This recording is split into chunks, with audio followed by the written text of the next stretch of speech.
Yep. Hi, everyone. It's Commissioner Knight. I need to bring over the commissioners. Alex Padro had some trouble tonight, so I started the meeting. So I'm going to bring everyone over here. Let's see here.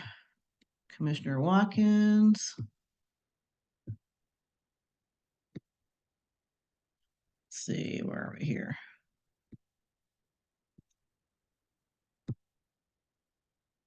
Okay, let's see where everyone else is. So we apologize. Oh, there's Commissioner McCarty.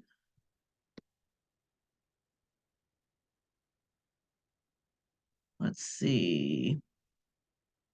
Hi, guys. I don't have a camera, so I don't see Tony.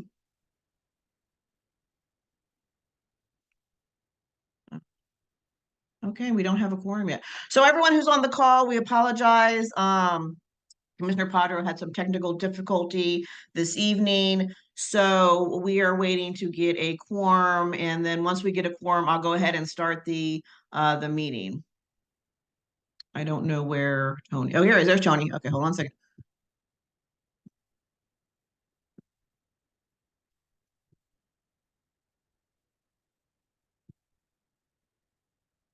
All right. I just turned off the video because I'm eating.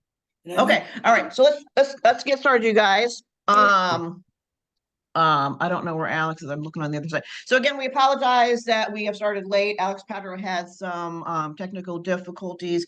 So let's get started with the meeting. Let's do a roll yes. call. Thank you. A roll call. All right. ANC 2G01. Present. ANC 2G02. That's Alex. ANC 2G03. Present. Okay, 04. Present. Okay, 05. I don't see. Nope. Okay, and 06. I am here. Okay, let's begin. So, wait, let me grab an agenda. I am so sorry, you guys. Hold on a second. I did see a note from Sheena. She was trying to get on. I can see her on the other side. Wait a minute.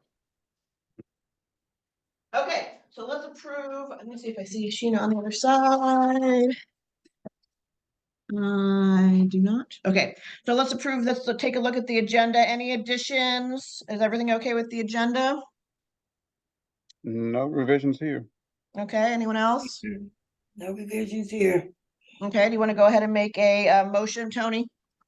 I make a motion that 2G approve the agenda for the meeting for 12/14/2023.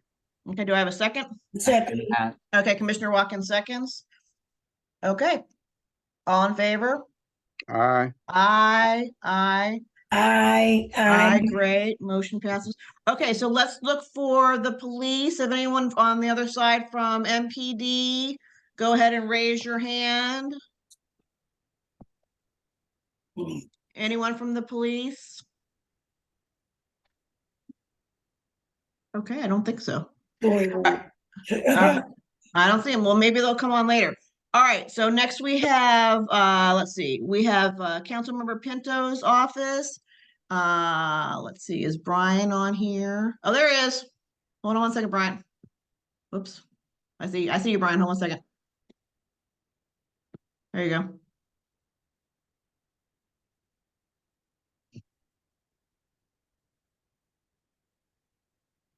Oh, where's Brian? Oh, there he is. Sorry. People keep jumping around. Okay. There he goes. Hi, Brian.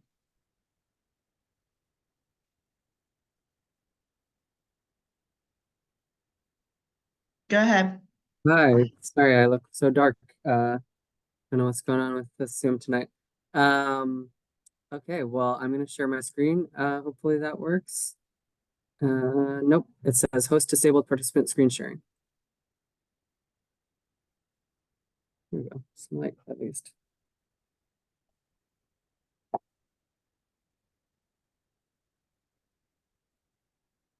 And I think it's working now. Thank you. Okay, can you see my screen? Yes. Okay, awesome. Yep. Well, good to see you all. Sorry about the technical issues tonight. I just wanted to let you know, Councilmember Pinto plans to attend your January or February meeting.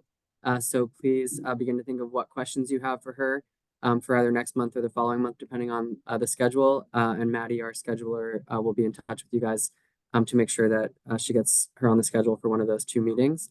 And Councilmember Pinto is also going to be holding her next office hours event early in January. So on Thursday, January 11th, it's going to be slightly downtown from you guys. So 650 F Street Northwest, which is a Compass Coffee at 8:30 a.m. We found that that's a popular time for our downtown office hours. So again, January 11th at 8:30 a.m. at the Compass Coffee at 650 F as in Frank Street Northwest. Okay, so jumping into some updates. Obviously, the crime that we're continuing to experience is still the top thing that we hear about from residents, and it's still completely unacceptable. Councilmember Pinto is continuing to hold hearings on her secure DC plan, which you can see on the screen here, as well as legislation proposed by the mayor and other council members.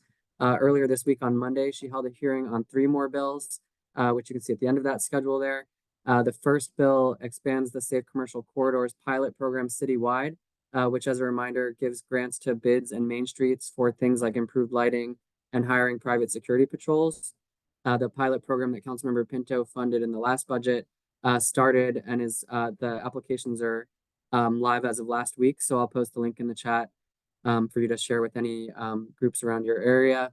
The second bill that they had a hearing on increases cameras and emergency communications in public spaces. This is similar to blue lights on college campuses that I think a lot of people are familiar with.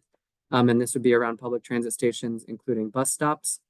And then the third is Councilmember Robert White's legislation, which calls for a number of things like requiring DC to collect and publish firearm tracing data, requiring the Office of Neighborhood Safety and Engagement to develop public metrics to gauge the effectiveness of the violence intervention programs that we always talk about a bit, and then creating a recruitment and retention program at the Department of Forensic Sciences. At last week's legislative meeting, the council also passed a new bill that Councilmember Henderson introduced that seeks to address the staffing shortages at the Office of Unified Communications by allowing retired firefighters and police officers to be eligible to be rehired as temporary employees. These former public servants already have a high understanding of dispatch operations and can hopefully help address the critical gap we're seeing while new staff are still being hired and trained. And there had been some sort of issue with their benefits or pensions. And so this addressed that issue. A lot of people are also asking how they can personally help to address the public safety crisis. The main thing that we would say is if you feel strongly about improving public safety, please sign up to be a witness at any of these legislative hearings.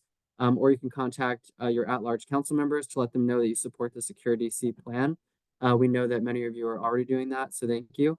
But we do expect votes on various legislation we've been working on. So a lot of the bills that you still see on your screen there early in the new year. So shortly after the holidays. Councilmember Pinto is going to be holding her annual Ward 2 budget forum virtually on Tuesday, January 16th at 7 p.m. So in the coming days, we should be sharing an RSVP link for that event and publicizing it on social media and via our newsletter and on our website. And I'll post a link to the website in the chat.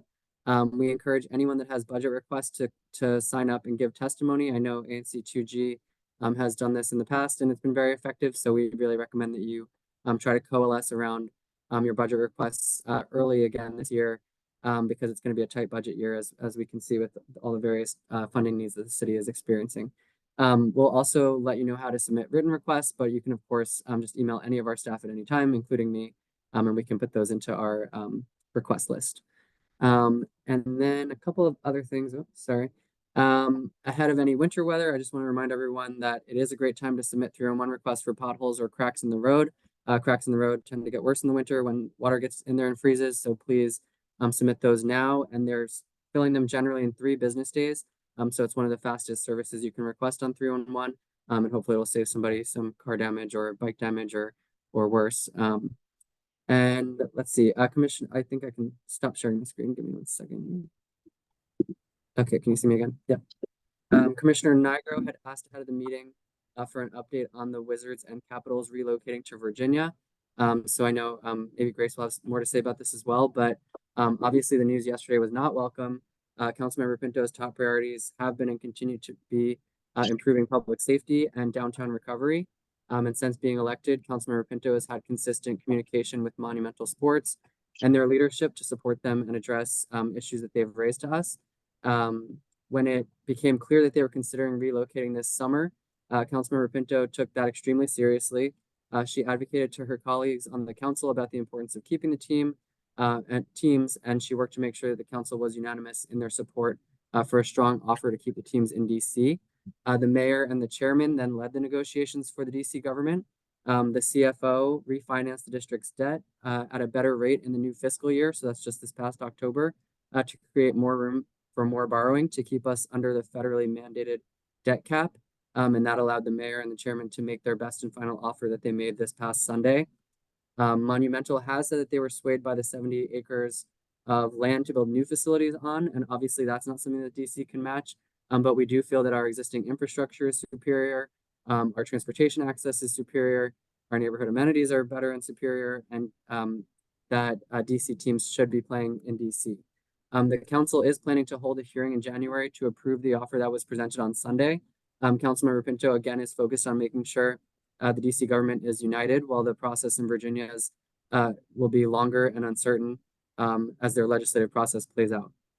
Councilmember Pinto will also continue her work to drive down crime and make Chinatown a safe and desirable place to live, work, and do business, because we know that a safe and active Capital One Arena with whatever uses may come in 2028 is still essential to Councilmember Pinto's vision of a downtown that will be continue to be the economic engine for DC. So I know that is a lot. I'm happy to take questions, and I'll post the links that I talked about in the chat.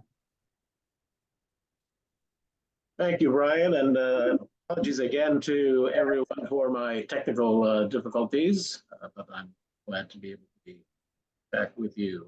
Members of the commission, any questions for Mr. Romanowski about his presentation? I have a question. I'm sorry, my camera's not working, so I don't know what's going on. So yeah, so Brian, so I have a question. So, everyone is totally distraught about the leaving potentially of the Wizards and the Capitals, and I am equally. It is horrible, horrible, horrible. But again, this is downtown. But why isn't your office and Councilmember Pinto distraught about a jail coming downtown?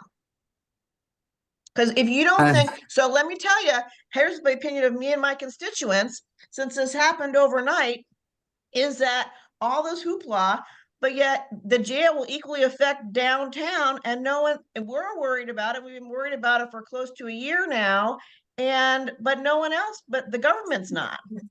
And your office is not. Your office is not worried about the effect of how this is going to affect downtown, having a jail in 2G06. Well, I definitely hear you. I think we are worried, and that's why Councilmember Pinto has worked to address a lot of the concerns that you've raised to her, like people being released from the site, like noise issues, and so we'll continue to address any of those concerns that you raised. So let me stop you right there. We never asked for her compromise. She needs to stop with that story, right? We are completely, as is this commission, myself and my constituents are 100% opposed to this. She has this story about this compromise. We never asked for that. So again, why is she not opposed to this jail that is going to affect downtown? We have yet to receive that answer. And you can't answer that, Brian. I know that. So, she needs to give a definitive answer, because that was her idea, was the compromise. It wasn't mine. It wasn't from the commission, and it certainly wasn't any constituent. So she needs to stop with the story about the compromise. Got it. I'll take that back to her. Okay. Any other questions from commissioners for representative from the Ward 2 council member's office? Also, I can't post in the chat to everyone, only to panelists, but I will try. I think when you demote me, I'll be able to post to everybody, so I'll just wait. Let's see.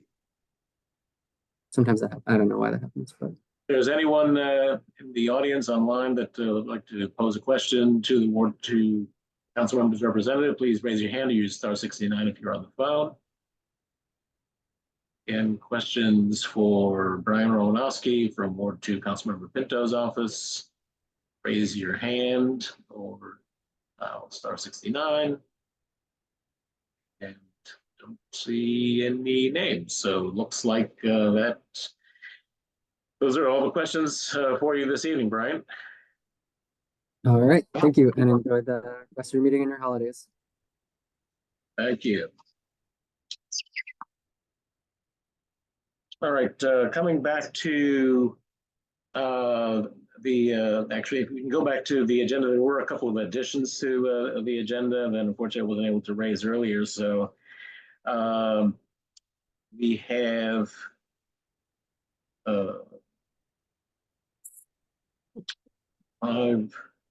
so 500 block south of S Street and Florida Avenue, and 1,800 blocks of 5th and 6th Street Northwest, modification of previously approved resolution regarding naming of alley to include naming of block as Harmonian Square, with alley to be named Columbian Harmony Way. And 1,400 block of 5th Street Northwest, request for installation of speed bumps in alley between residences and Bundy Feed. So without any objection, we've had those two items as 12 and 13 to the agenda.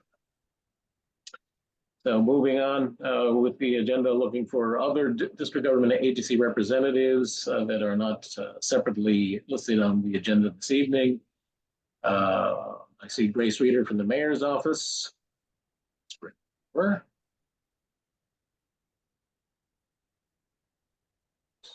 I have a really quick question. Sure. I apologize. I was having problems getting onto the Zoom account, as you all know. I did too. So. Reason, not sure. I figured it out at the end, I guess, or you figured it out for me. But my question was actually for Brian. There was right here. Oh, yeah. Okay. Hi, and this is, maybe you could shed some light on this as to how they will manage this, but there is a part of the crime bill that Councilmember Pinto put out, and to me, it sounds a lot like stop and frisk. And while I am definitely in favor of doing things to lower crime and to get it in order, it is not something that I do not want to be in a situation where we are over policed, because generally that extends to Black and brown communities, especially Black and brown young people. And that is not the situation we want to live in. We do not want to be in those predicaments. We don't want to put young people in those situations. We don't want to be in those situations ourselves. And as you know, New York did that, and they experienced a lot of lawsuits from that. People lost their lives, they lost their jobs. A lot happened. So could you speak on that or to that briefly? Because Sure. I want to support lowering crime. I want to support police in helping to manage it. And I want everyone to feel safe. But a part of feeling safe is, everyone can feel safe and not feel like they're being harassed or stopped just because they're suspected of something. So. Yeah, totally. I think that the part that you're talking about is part of the Active Act, which would allow police officers to stop people that have previously been convicted of a crime and are still, they're not like exonerated yet. They're can you still hear me? I look like everybody froze. Okay. So yeah, I know that is one of the more controversial pieces that other council members also have brought up, and some advocacy groups as well. And I believe that the way that the legislative process works, they're going to have a markup on the bill so they can make changes to it before they actually take any votes. So even the committee hasn't voted on any of these bills yet. And so that markup is likely when you'll see changes to that specific bill. And I don't have any changes to announce now, but I do know that there have been some concerns. I think it was inserted or crafted based on what the U.S. Attorney's Office had asked for us to do. So I think that that's where it derives from, but I know that other council members have said, hey, we probably need to tweak this because that's going to be hard to support And we don't want to have it have an inverse effect on, like you said, Black and brown communities around DC. So yeah, definitely. Thank you for flagging that. I'll let the council member know that too. But yeah, I think it's part of the Active Act. And that's something that we're definitely looking at before we vote on anything. And on the other side, there's something positive. My daughter, I have 3 children, and I've been seeing DC Safe people out in the streets in the green shirts, around the schools that my daughters go to, high school, middle school. So that's a positive thing for children. So I just wanted to thank you guys for, I guess reinstating that program, because I never saw those people prior to maybe like 2 months ago. Okay, that's good to hear. Yeah. Brian, on the issue of the various safety and anti-crime bills, is there any movement towards trying to consolidate them into an omnibus bill so we can just deal with them all together instead of piecemeal? I can't break any news, but I would say there's a high likelihood of that. Great. Thanks. Good to hear. Let's see, Commissioner Watkins. Yeah, Brian, did I hear you say that bill, that stop and frisk, was supposedly for those that have been previously convicted, known felons, or that have been previously convicted? My question is, how would that be possible? How would they know who was previously convicted? Is that still going to be part of it? Is that what I heard you say? Yeah, I'm just rereading. So it would allow any person who's convicted of a gun offense who is on probation, supervised release, or parole to be randomly searched or seized by the police if they're outside of their home and the police suspect that they have a weapon on them. So it's a slightly more complicated, but obviously see why people think that this could lead to that sort of situation. And right now, judges can already search their homes or search them while they're at home as part of the parole or probation agreement. But if you're not in your home, they can't search them. And so I think that's where they're finding a lot of issues. And that's probably why the U.S. Attorney's Office recommended this, because when people are outside, that's when they're, causing trouble or carrying a gun or weapon that they're not supposed to have on them. Was suspected of carrying guns, or yeah, okay. All right. That once again goes back to the Black and brown issue of what people will be stopped. That's part of the bill that, I have some big concerns about as well. But you said they're rewriting it. They're taking a look at that. I know a number of council members have raised that as an issue with the bill. Yeah, thank you. Post it for us just so that we can read it and the public Yeah, a look at it. I know it's not completed or finalized, but I think the people who are here are concerned about safety as well, and it would do well to just be refreshed or to be able to read it. Yeah. thank you. I'll post the links. Yeah. Thank you. All right, thank you again, Brian. We're going to move on to Grace Reeder from the mayor's office. She comes over as a panelist.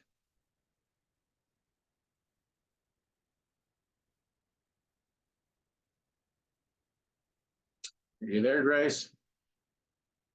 Hi, everyone. Sorry, it took a second to load. Give me 1 second.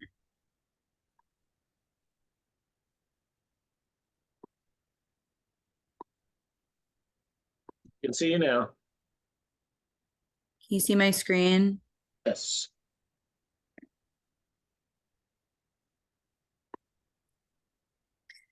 All right, awesome. So for those of you who don't know me, my name is Grace Reeder. I'm the Ward 2 liaison for the Mayor's Office of Community Relations and Services. After I finish presenting, I'll drop all of this information in the chat for you all, since I'm going to move through it kind of quick and I want to make sure you have all the resources. I'm not sure if you know, but it's been pretty cold recently, including this evening. So Mayor Bowser is encouraging residents to prepare for winter weather events by preparing their homes and supporting future deployments of the district snow team.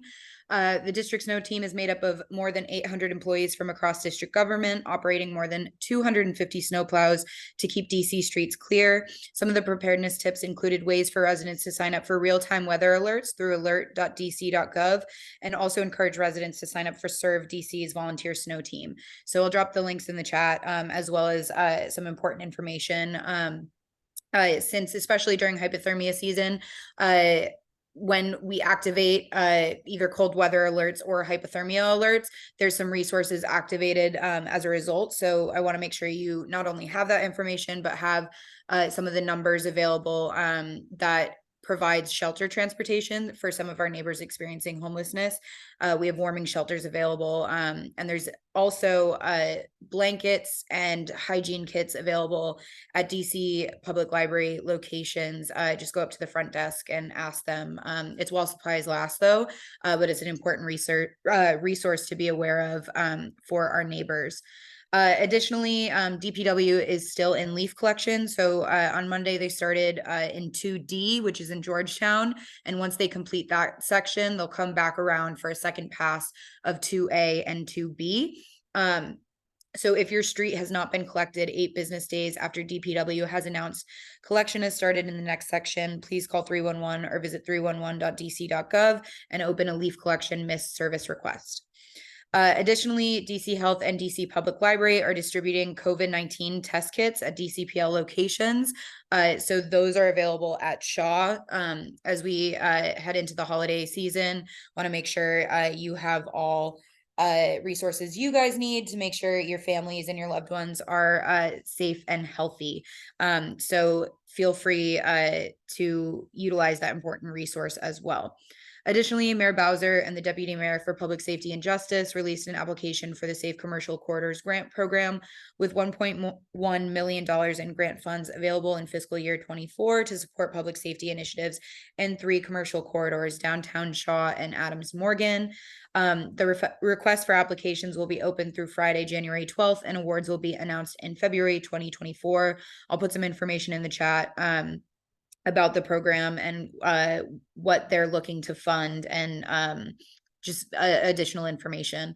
Additionally, there's some key dates here for DC My School Lottery. So the lottery application just opened on December 11th, and then the application deadline for grades 9 through 12 is February 1st, and then application deadline for pre-K through grade 8 is March 1st. So just important dates for you guys to be aware of. Additionally, last week, Mayor Bowser and Chief of Police Pamela Smith were joined by representatives from various district, federal, and regional public safety agencies to announce MPD's new real-time crime center.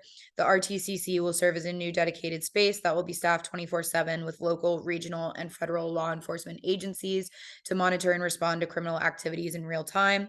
The RTCC will serve as the nerve center for law enforcement in the district and throughout the region to collect and analyze data, enhance situational awareness, and facilitate quick decision-making regarding crimes. The RTCC will also improve the overall efficiency of crime prevention and response efforts with law enforcement partners by leveraging their expertise and allowing more information to be shared in real time across jurisdictional boundaries. Some of the partners include Amtrak Police, Arlington County Police, U.S. Capitol Police, Fairfax County Police, Metro Transit Police, Montgomery County Police, U.S. Park Police, Prince George's County Police, and the U.S. Secret Service Uniform Division. Additionally, DC Homeland Security and Emergency Management Agency and the DC Housing Authority Police Department are also going to support the RTCC, along with federal investigative partners at the ATF, FBI, and U.S. Marshals Service. Mayor Bowser is also inviting residents to register for the 10th annual Fit DC Fresh Start 5K. That will take place on Monday, January 1st at Freedom Plaza in downtown DC. Registration begins at 10 a.m. and the 5K will start at 11 a.m. This is a free, really fun event open to people of all ages and abilities. At the event, there will also have an activation in Freedom Park with refreshments, music, and vendor booths provided by the Department of Parks and Rec and Fit DC. So I'll drop the link for you all to register there.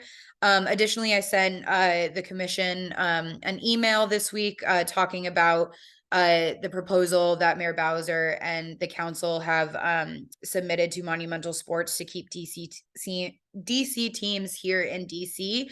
It's clearly the best deal for Monumental and for the region as a whole, since we already have a unified district government and there's no other jurisdiction or political process that provides greater certainty than ours. It's really important to note that while a lot of people are framing this decision for Monumental to move to Virginia as a done deal, it's definitely not. There's still a lot of steps, legislative steps that need to go through before this deal is finalized. And Mayor Bowser and the council are confident that Monumental Sports will see that their deal is the best one, especially since that right now Capital One Arena is among the highest rated transit-friendly venues, which means it's accessible for fans across the DMV. This deal is bigger than just sports. It's about the revitalization of downtown DC and Gallery Place Chinatown neighborhood, which will fuel local business, create jobs, and support investments in all 8 wards. So if you guys have any specific questions about that, I'll also drop the link in the chat for you guys with the announcement Mayor Bowser made yesterday, as well as the media availability she held, and answers some questions you may have. Outside of that, if you have more specific questions, you can send that to me in an email, and I'll be sure to work to get an answer to those specific questions for you all. Additionally, you can request meetings with Mayor Bowser or invite her to an event. If you just Google invite the mayor DC, it'll be the first link. I think it's like mayor.dc.gov/invite the mayor. I can't remember the exact website link, but it's the first search when you Google invite the mayor. If you are having any trouble submitting the form, please feel free to let me know. I'll be happy to give you a call and go over the questions and help submit the form on your behalf. Additionally, on Tuesdays and Fridays, we do community walkthroughs. So just let me know if you want to do a walk with me, or there's an issue you want me to get eyes on. Just give me a call or send me a text or an email so we can get that set up. And I'm just going to drop my contact information here, as well as my Ward 2 partner, Chris Powell. Although I will note he's on paternity leave right now, as him and his wife just welcomed a baby girl on Friday last week. So he's going to be out for the next 6 weeks. So that means I'll be covering all of the ANCs in Ward 2. So bear with me as I have a lot more on my plate with him out. I'm covering Ward 2 by myself. So I appreciate your patience during this time. With that, I'll take any questions. I see Commissioner Nigro and Commissioner McCarty, you both have them. So happy to answer any questions everyone has. Alex, you're muted. Let's start with Commissioner McCarty. Stephen? Hi, Grace. Thanks for being here tonight. I have 2 quick questions. For the Real-Time Crime Center, is any component of that getting the DC Crime Lab re-accredited? That's separate from the Real-Time Crime Center. That's something that we're working on in the process. I can follow up with you with more specifics. But yeah, I mean, that's kind of a separate issue from the Real-Time Crime Center. But yes, it is part of that process. Okay, or part of the overall public safety strategy. And then second question is, you know, I know I've reached out to you, but the Friends of 10th Street Park have been really struggling to get DGS to act. There are lighting issues, the fence is broken, and folks are breaking in at night. So it is officially a matter of public safety. We've had these requests into DGS for almost 8 months now. And so I just wanted to know if you have an update, and if not, I want to reiterate that if public safety really is an issue of importance to our council and our mayor, let's be proactive and get DGS working to keep us safe in this little pocket park. Yeah, so I had DPR and DGS, I've been in communication with them about that. I know DGS is following up on the work order that I believe was submitted in August.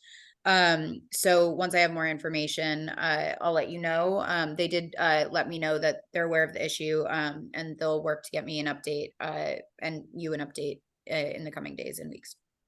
Thank you. Mr. Magro? Okay, hey, Grace. So it is clear with the arena situation, Monumental Sports, that was in the works for a very significant amount of time with the state of Virginia. So who is the person who was supposed to be handling Ted Leonsis, handling that relationship? Who, because it's not Nina, because Nina's too new, right? And John Falchicchio is long gone. So who was monitoring that situation? So the mayor and our team have been in constant communication with Monumental Sports as this process has played out. Well, They've had wait, let frequent me pause you meetings. because this has been a long, clearly what happened. If you watch what happened with the governor yesterday, this has gone on for a long time with them. So this is not just the past 3 days. This has been months and months and months in the making, and someone in the administrative must have known.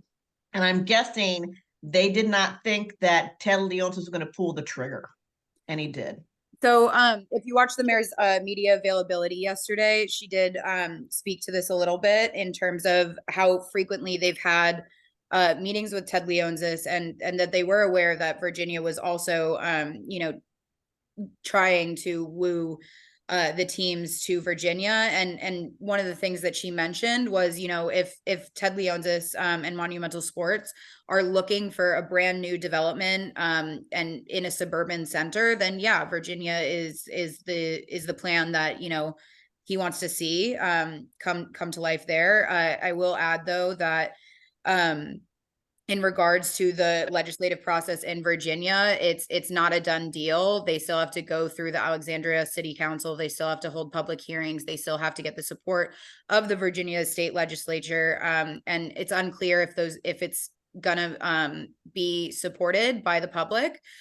So Mayor Bowser and the council are united in their their proposals and pitch to Monumental and their belief that DC teams need to stay here in DC. But to answer your question about how often were they talking to Monumental, I mean, Mayor Bowser and our administration have had constant meetings with Monumental Sports and as most recently as Sunday, when they presented the offer that was released publicly the other night. So that's something like these were ongoing communications and discussions. This was not something that they just haven't talked to them in weeks or months. Like they've had frequent meetings with their team and are well aware of some of the issues they've raised. And then, so again, very similar to what I said to Brian, is that everyone's talking about revitalization of downtown and oh no, the 2 sports teams are going to be leaving, but yet no one's distressed about the jail coming except for us. So we find it ironic that there's all this stuff in here, but it's okay for the DC government to put a jail downtown. So I'll leave it at that. It's not a jail. It is a jail. If you read the application, Grace, it says a jail. It's a temporary swing space while they renovate the Daily building. We choose to use the correct language. On the application for their permit, it says jail. It's a jail. The government put that word there, not me. It's a jail. So I'll send you the permit. That's it. Thank you. Thank you for your time. Thanks, Commissioner. Just, informationally, Ted Leonsis had said that he wanted $600 million for renovations from the district government. I think this was this summer, in August, if I'm not mistaken. And so Keith Anderson was the deputy mayor at the time. So you're, Rochelle, if you're looking for, who had it in their court, that would have been Keith Anderson, who, of course, is no longer. Yes, exactly. Conveniently. Around. Again, Mayor Bowser has also frequently met with Mr. Leonsis and Monumental Sports. So this is not just like members of her administration who were meeting with him. It was a full government effort in terms of these negotiations. couldn't they read the room? If you are a good at economic develop, if you are good at relationship building, you can read that. I'll call Ted Leos as a client, okay? And they clearly did not read the room correctly for a long time. Well, if it's what I think I'll defer to what, you know, Mayor Bowser spoke to in her media availability yesterday, and I'm happy to put that in the chat as well for you all to watch, because she does kind of address this question. Is if what Monumental Sports was looking for was a brand new build, 70 acres in a suburban arena, then yeah, of course they're going to choose the site in Potomac Yards, because that's what they were looking for. They weren't looking for the redevelopment or improvements at Capital One. They were looking to move. But I think as this process unfolds, they'll see that DC is the clear choice and the best choice for the teams for a myriad of reasons. But you know, again, I just want to reiterate, this is not a done deal, and the DC government is united in their pitch to Monumental and their belief that DC teams should stay in DC. So there was one question from one of the folks on the chat about where in the budget are the funds to keep and revitalize the sports arena. So the CFO recently refinanced district debt, and as a result, lo and behold, they were able to find $500 million. Well, also there's a difference between the general operating fund and the capital budget. So it's a kind of long and complicated answer. But if we can get into more specifics about funds as we get into budget season, and the mayor will be hosting her public budget engagement forum. So if you have more questions about the budget there and how money is allocated in that way, definitely encourage you to attend, and I'll share those dates when they're announced. Great. Any other questions for the representative from the mayor's office from commissioners? Seeing none. Any questions from folks on the call? Please indicate by using the raise your hand feature, or if you're on the phone, dialing *69. Again, questions for Race Reader from the Mayor's Office of Constituent Relations and Services. Please use the raise your hand feature on Zoom, or dial *69 if you're on the phone. Doesn't look like there are any additional questions for you, Grace. Awesome. Thanks, guys. Have a happy holiday season if I don't see you before then, and I'll put all the information that I just shared in the chat for you guys. Great, thanks. Have a good holiday.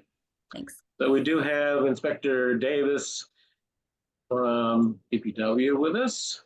So Inspector Davis, you come over.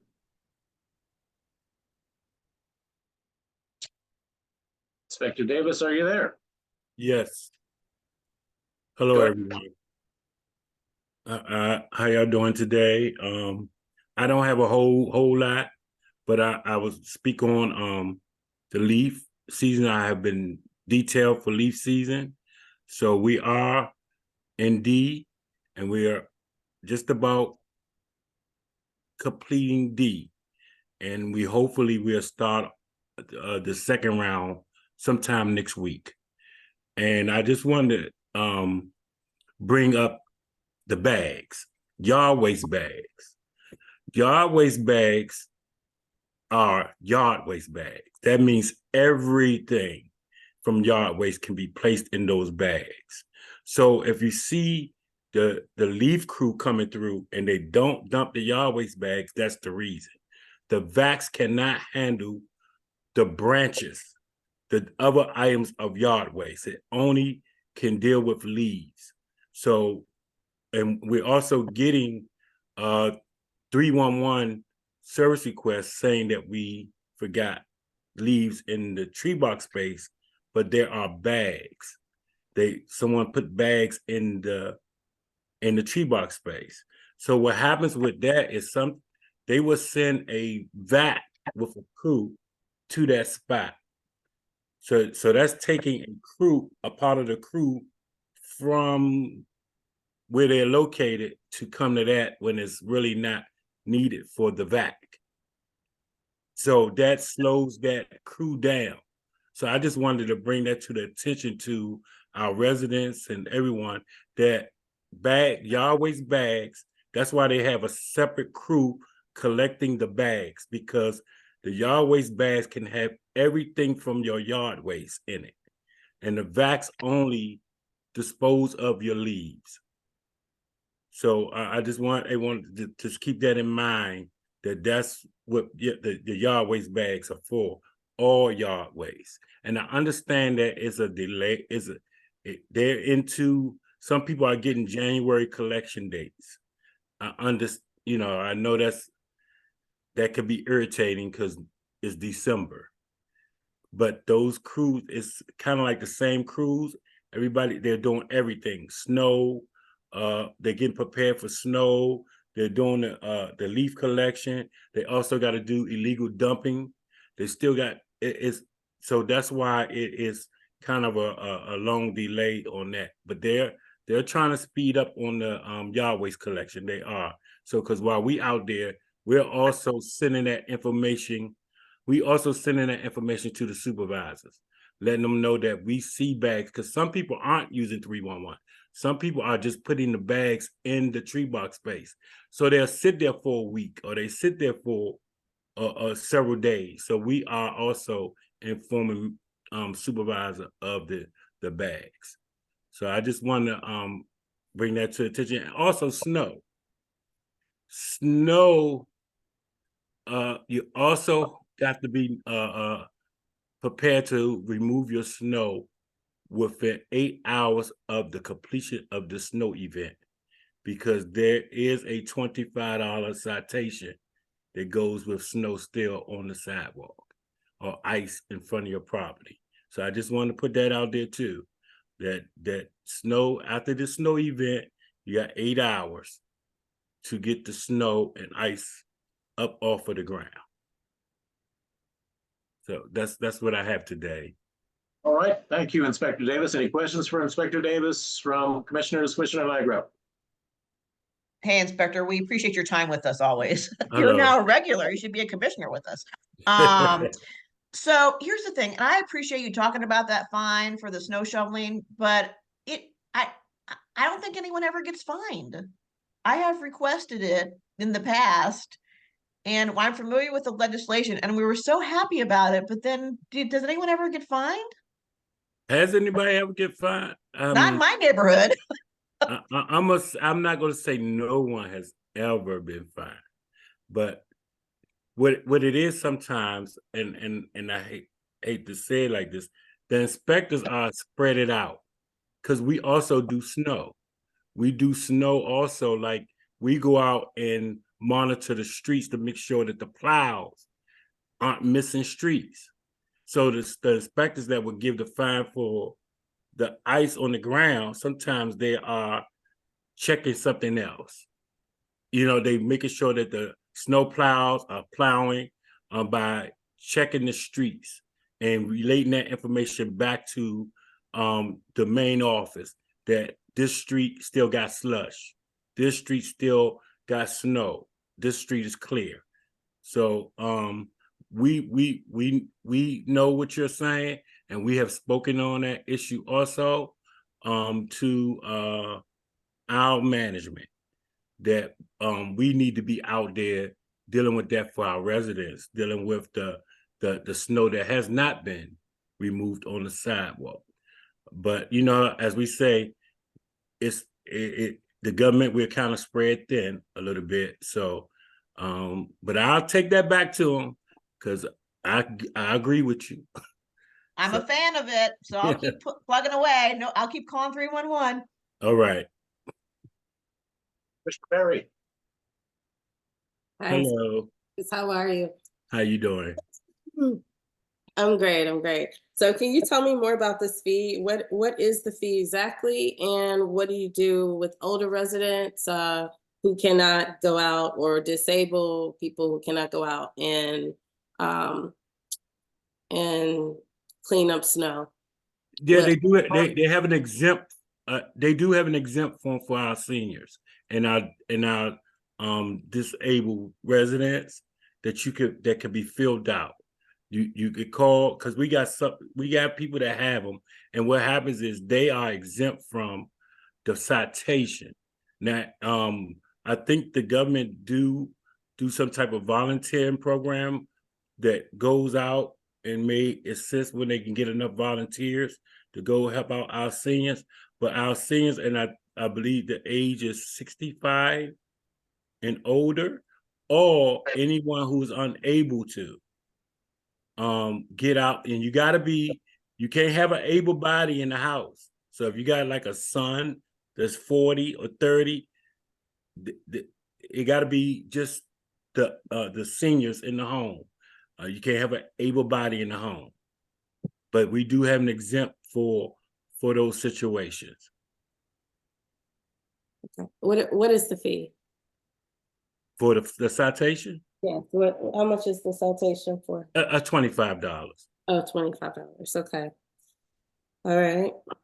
And how do they fill out a form if they need someone to volunteer to come clean up? They can contact 311, or Okay. they can contact my office. Let me give you the phone number to my office. It's 202 645 7190, and they can speak with our admin, and they should be able to direct them to that the correct way of obtaining that documentation. Okay. All right. Thank you. You're welcome. In conjunction with that question, is there some type of medical? Yes, I'm sorry. Yes, it's medical also. It's medical. That also the doctor can write the form up. They don't necessarily have to tell us what the medical is, but as long as it's a doctor who is stating that this resident is unable physically to shovel the snow, just as we have for the handicap, for the trash cans. So, yes. Okay. Yeah. I have a constituent who has some serious physical disability. He recently just put trash out in bags on front of his house, and I was wondering if there was a mechanism in place to Yes, his cans can be. We have a handicap form for that, where they will put the handicap signs on their cans, and the guys will come onto the property and retrieve the cans and dump his trash and put the cans back onto the property. Okay. Yeah, that answers that. Thank you. Any other questions for Inspector Davis from commissioners? I don't have a further question, but I have an update for Inspector. Yes. Okay.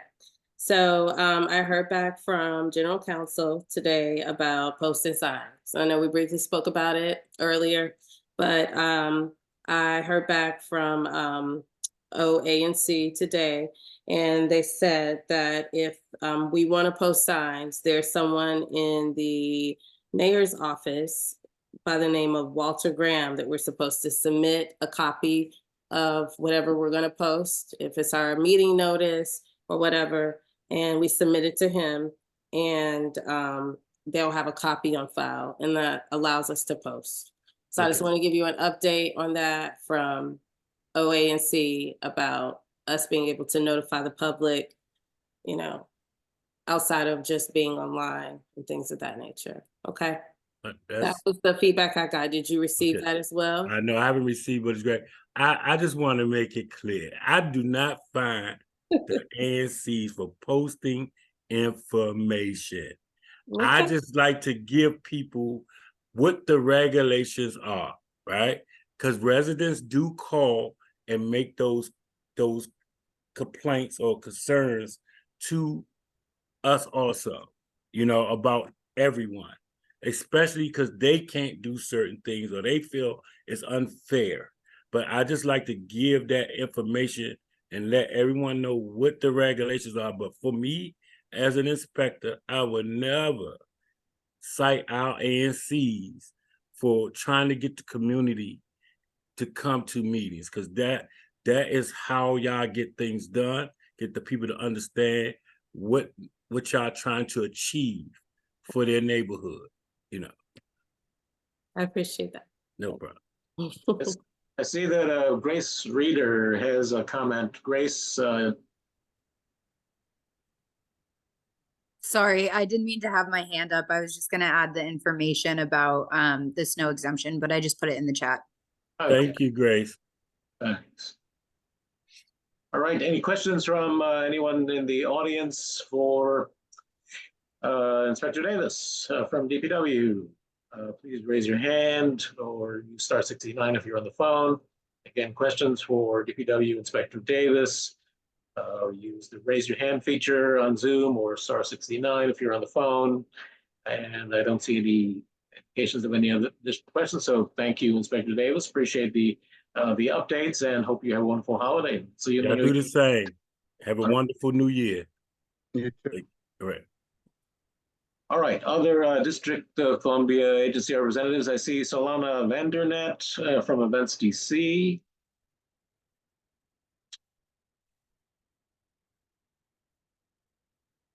Go ahead, Solana. All right. Good evening, everyone. My name is Lana Vandernet. I am the Senior Manager of Community Engagement for the Walter E. Washington Convention Center. I'm happy to serve as a connection point between you and Events DC. Please feel free to reach out if you have any questions. I'll put my contact information in the chat. As a reminder, to learn more about Events DC, our programs, initiatives, and other opportunities, visit eventsdc.com. If you have not already done so, please sign up for our electronic mailing list and follow us on our social media platforms. I'll put this information in the chat as well. Regarding the December event calendar, this month we hosted 4 events at the Convention Center. For the rest of this month, we have one more upcoming event.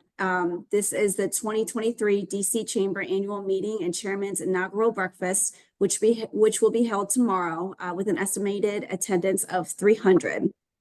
We want to extend our sincere appreciation to all volunteers who contributed to the success of the 24th Annual Safeway Feast of Sharing. Your efforts enabled us to serve a full Thanksgiving meal, as well as provide coats, hats, gloves, personal care items, and fruit for attendees to take home. We also hosted a health and information expo for the attendees to receive flu and COVID inoculations, cancer screenings, and a variety of information around social services and training. Thank you for letting me join this call. Please let me know if you have any questions. Questions for Ms. Vandernet. I see Commissioner McCarty's raised his hand. Hi, Solana. I hope you're doing well. Thank you. I know myself and many of my constituents have been really anticipating the grand opening of some of the kiosks, especially excited to have another new coffee shop in the neighborhood. Curious what's going on there. Do we have any updates or timelines? So the strategic initiatives team is working on this. As we know, the Gentleman's Closet is open. Oakberry received their building permit and are finishing their build out. And then the Bridge Coffee House and DC Shy Pie, they are continuing to work on their permits as well. So, you know, right now we're 2 out of 4, so we're 50% there. And I look forward to experiencing pizza or an acai bowl with you when it's done. Commissioner Nigro. So I have some insight into that actually, because the city administrator put out a tweet about, you know, he was concerned about restaurants not getting their permits. And I was like, oh, well, listen, I got 3 people or 3 that I've heard that are having trouble. So I reached out to him and got the information. And then I reached out to the 3 organizations, the acai bowl, the coffee, and the pizza, right? And so the coffee actually responded.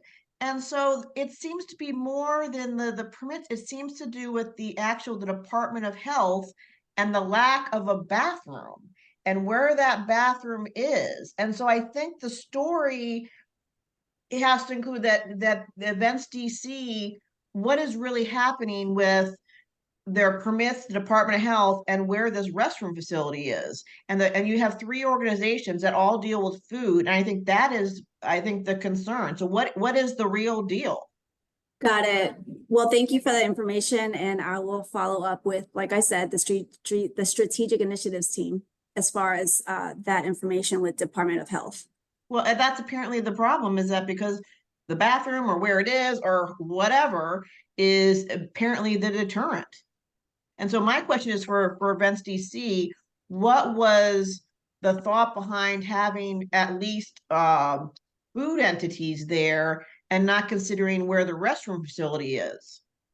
Right. Or Well, how, like I and how because you can't, how do you get, because you know, you have I know where those red things are and how they look from inside the convention center. Mhm. When the coffee shop was described, I can't remember the first name of the coffee shop. When the coffee shop was describing what was going on, they said that the customers would have to use an employee restroom. It sounded a little crazy. And so Right. why was the thought process, there was no thought process to the restroom facilities? Right. Well, like I said, I'm not part of the strategic initiatives team. I'm more than happy to follow up with them. Oh, yeah. As far as what this is, you know, what the next steps are for that. Okay, great. Cool. Right, any other questions for the representative from Events DC? I don't see any hands from commissioners. Anyone on the call, please use the star 69 if you're on the phone, or the raise your hand feature if you'd like to be recognized to ask a question about Events DC, facilities, upcoming events, and I don't see any hands there. So thank you very much, Solana, and we wish you a very happy holiday and New Year. Thank you. You too. See you guys soon. All right. Any other District of Columbia government representatives on the line waiting to be recognized? I don't see any hands being raised. Let's see. Panel.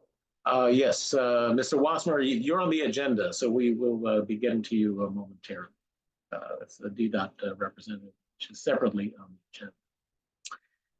So next on the agenda, we do have Alistair Chang, the Ward 2 State Board of Education representative, who asked to be on the agenda this evening after not being able to join us last month, but I do not see Alistair Chang unless he's using a phone. Mr. Chang, if you are on the line waiting to be recognized to speak, please use the raise your hand feature or dial star 69 if you're on the phone. But I do not see our state board representative. So looks like he's a no-show for the second month in a row. So then we will move on to representative from the District Department of Transportation. That's Christoph Wassner. Promote him to panelist. So the District Department of Transportation has a responsibility for a great many issues that are of critical concern for members of the commission and our residents and businesses. So we thought we'd have a representative available that can answer questions. I know there have been a number of resolutions that have been submitted to the District Department of Transportation by this commission since we began operations in January. I know that my colleagues and I have shared some of those with Mr. Wassner.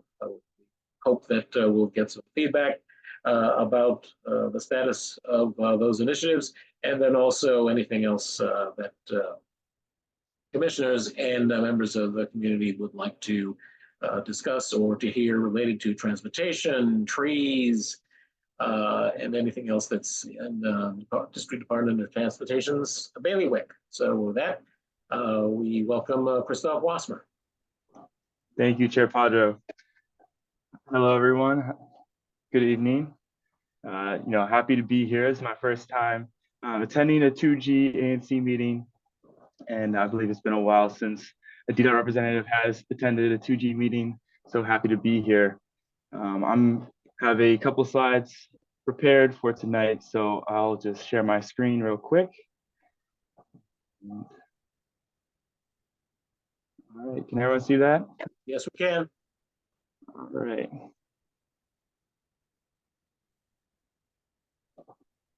Okay, so first I want to start off with some DDOT projects in 2G. Oh, and by the way, I'm Christoph Wassmer. I'm the Ward 2 liaison for DC Department of Transportation. And I started, this fall.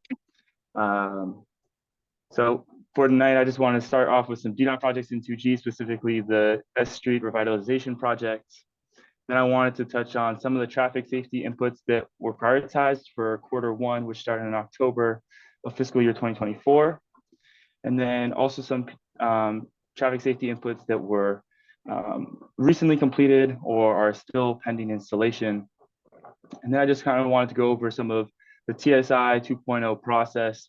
I know that people are still getting adjusted to that, and there are, as I've heard from residents, a fair number of traffic safety concerns in 2G. And I just want everyone to know how they can use the resources that and processes that DDOT provides to the public, so they can take advantage of that and we can get that public input.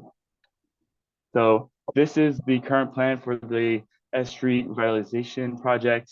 It's going from Florida Ave to 7th Street Northwest, and we're going to be starting off in 6th Street Northwest. I sit on weekly meetings with project updates for this. And if you have any questions, please let me know. I'm happy to follow up offline about that. Some of the project objectives for S Street is to improve safety and for all modes of travel, enhance pedestrian connectivity, discourage speeding. I know that visiting this site on a walkthrough with Commissioner Padro that some of these sidewalks are a little janky and they are in need of repair. So we're going to be upgrading these sidewalks to ADA standards, and we're going to be improving crosswalks, lighting, curbs, pavement, and walkways. And then, of course, adding green space, as this is a revitalization project. I also want to mention, although I do not have a slide for it, that there are the sidewalks for blocks 500 through 800 of Rhode Island Avenue. I know that there is a lot of concerns about those sidewalks and their existing condition, especially with the large trees that are there. Some of these trees are large and they're almost on the borderline of being considered heritage trees. And so our urban forestry division is still in the process of reviewing this, and they will get back to us soon. And then hopefully we'll be able to proceed with the paved DC sidewalk plan for 2023, in which these sidewalks have been included. So on to TSIs prioritized for and around the convention center, and also in the rest of 2G. I have a photo here of just around the convention center. This is 9th and L Street.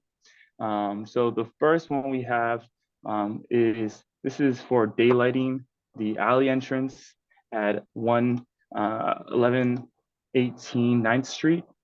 And then the next one we have is for a request for a displaced curb on 9th Street.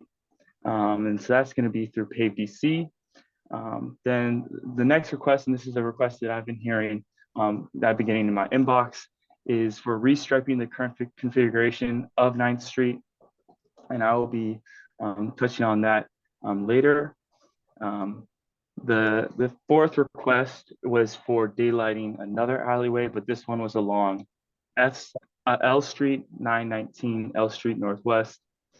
The fifth one we have here for traffic calming is a request,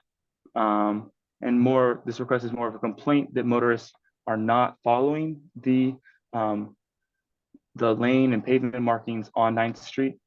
So we have heard this request and we are looking into it.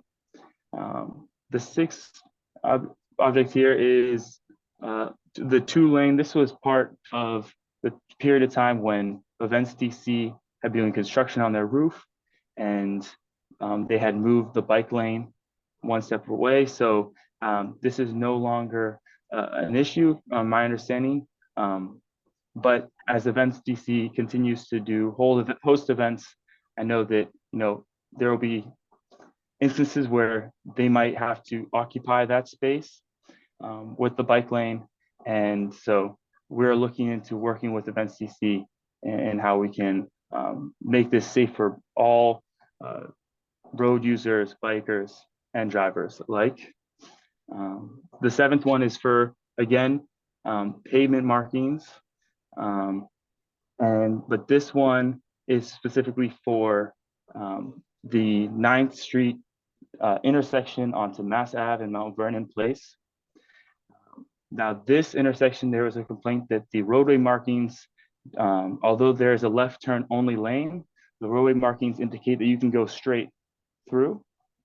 Now, this TSI, this traffic safety input, has already been prioritized in a previous quarter. And so we currently have a work order in for the repaving or the restriping of that turn so that there will be a left turn lane instead of indicating that you can go straight. That pavement marking will not be able to be put down because right now, with how our restriping and our roadway markings work, they cannot adhere to the asphalt, under certain temperatures. So we'll have to wait for warmer temperatures and for the next calendar year to get that installed.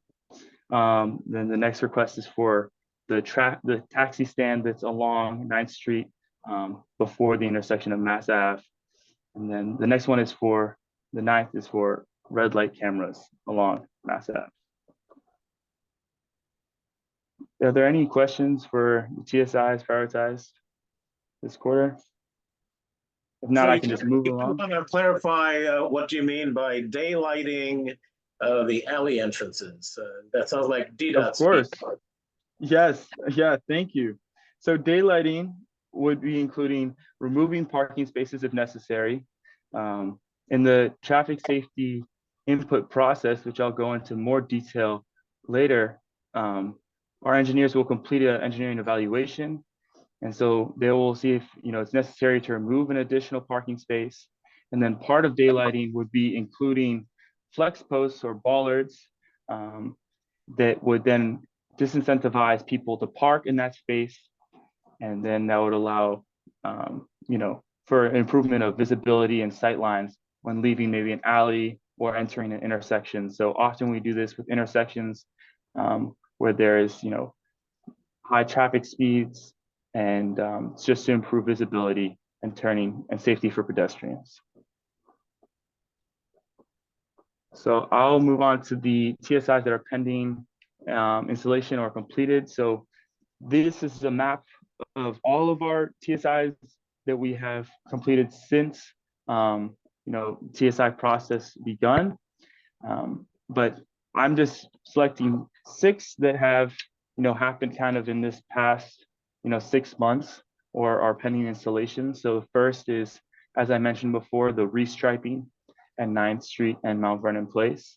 The second one is there was a request for signal timing changes at New York Ave and 5th Street Northwest. Our engineers decided or recommended that no changes be made for that intersection for the signal timing changes. The third is for a proposed crosswalk, and this was part of a resolution that 2G passed for a crosswalk at Marion and P Street. Now that crosswalk will be on the eastern side of the intersection. The fourth one we have here is at Rhode Island Avenue and Marion Street, and so that was a new high visibility crosswalk that was installed back in July. And then the next 2 are also things that have been completed, which was a new stop signs at S and 8th Street, and then speed bumps at S and Wiltberger Street. Are there any questions on the pending installation or completed TSIs?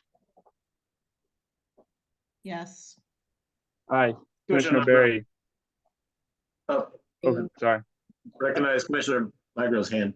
I'm sorry. So I just want to say, they did change the timing of New York and 5th Street. They didn't ignore that. It's significantly longer. So I don't know where you got your information. Good to know. Okay. So, so this is about, you just want questions about this little list here. Right? Sorry. Or I can ask other questions about other stuff or just this little list? If you have another question, feel free to ask. Well, remember the email I sent you about we are pro speed camera. We want as many as you guys can put on in 2G06.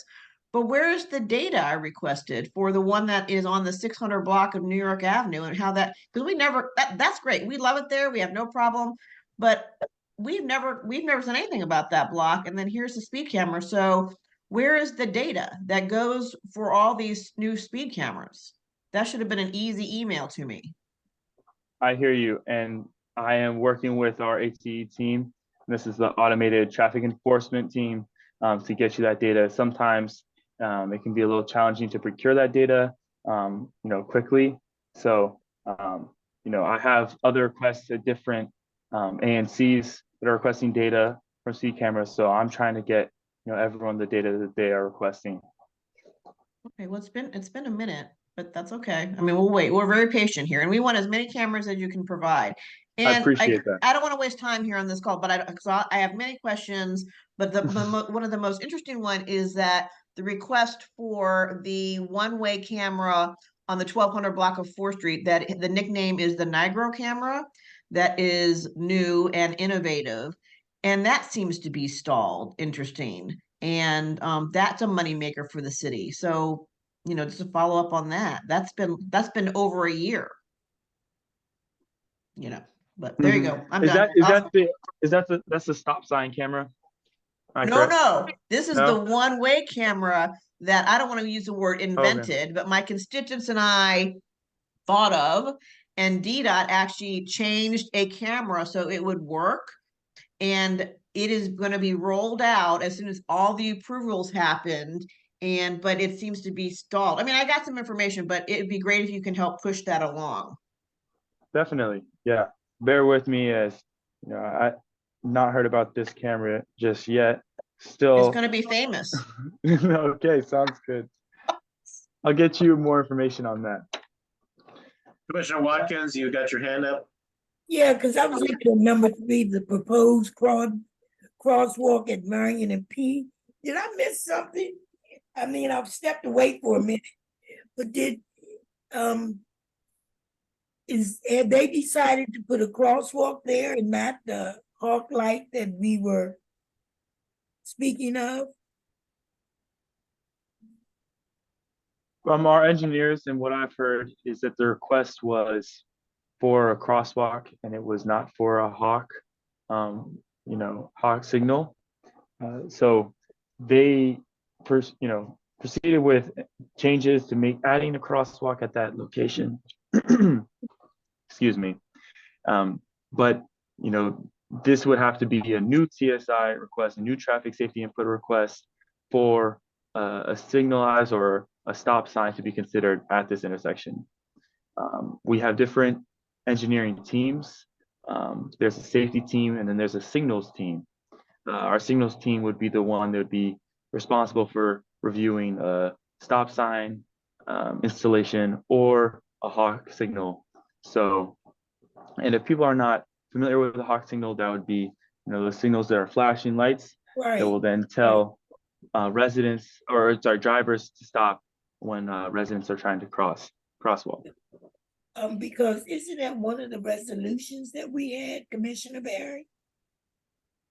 Yeah, so the resolution, Mr. Wassler did send out an email responding to that, Commissioner Watkins, if you can check your email, that the team had decided that because there was a tree that would be interfering with the landing of the crosswalk, as we had requested it to be relocated to the west side of the intersection of Marion and P Street. They have decided that the crosswalk is going to be on the east side instead.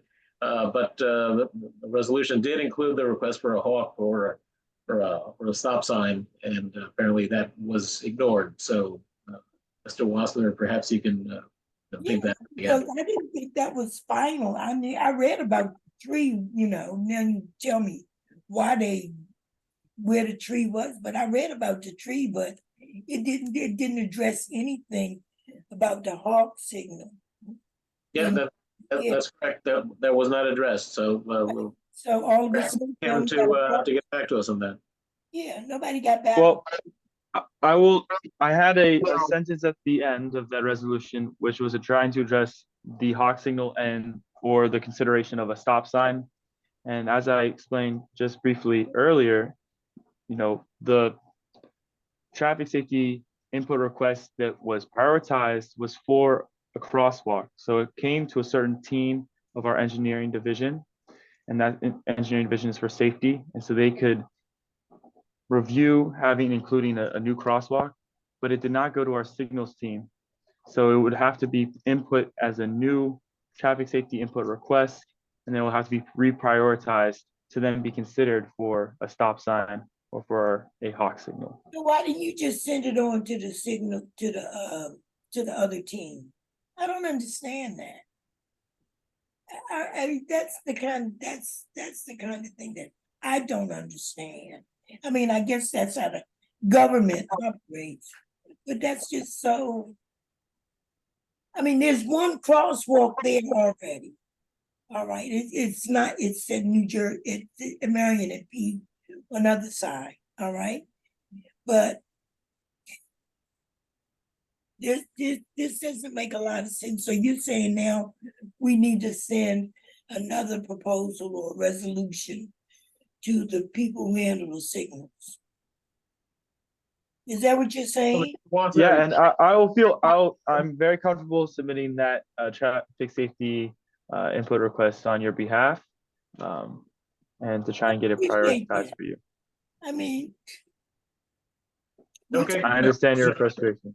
I think Mr. Wasner heard you and your frustration, and he's prepared to address it. Commissioner Barry. Hi. So I have a few things I would like to say.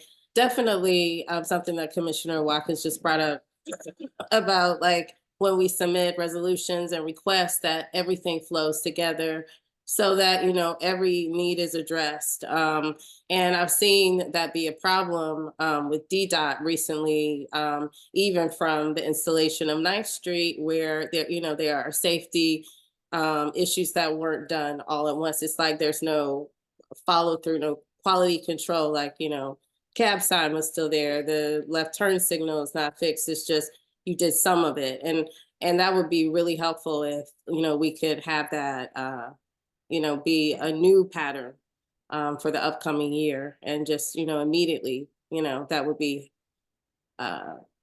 something that I would ask you to help us out with in 2G. But more than that, I've had some questions about, excuse me,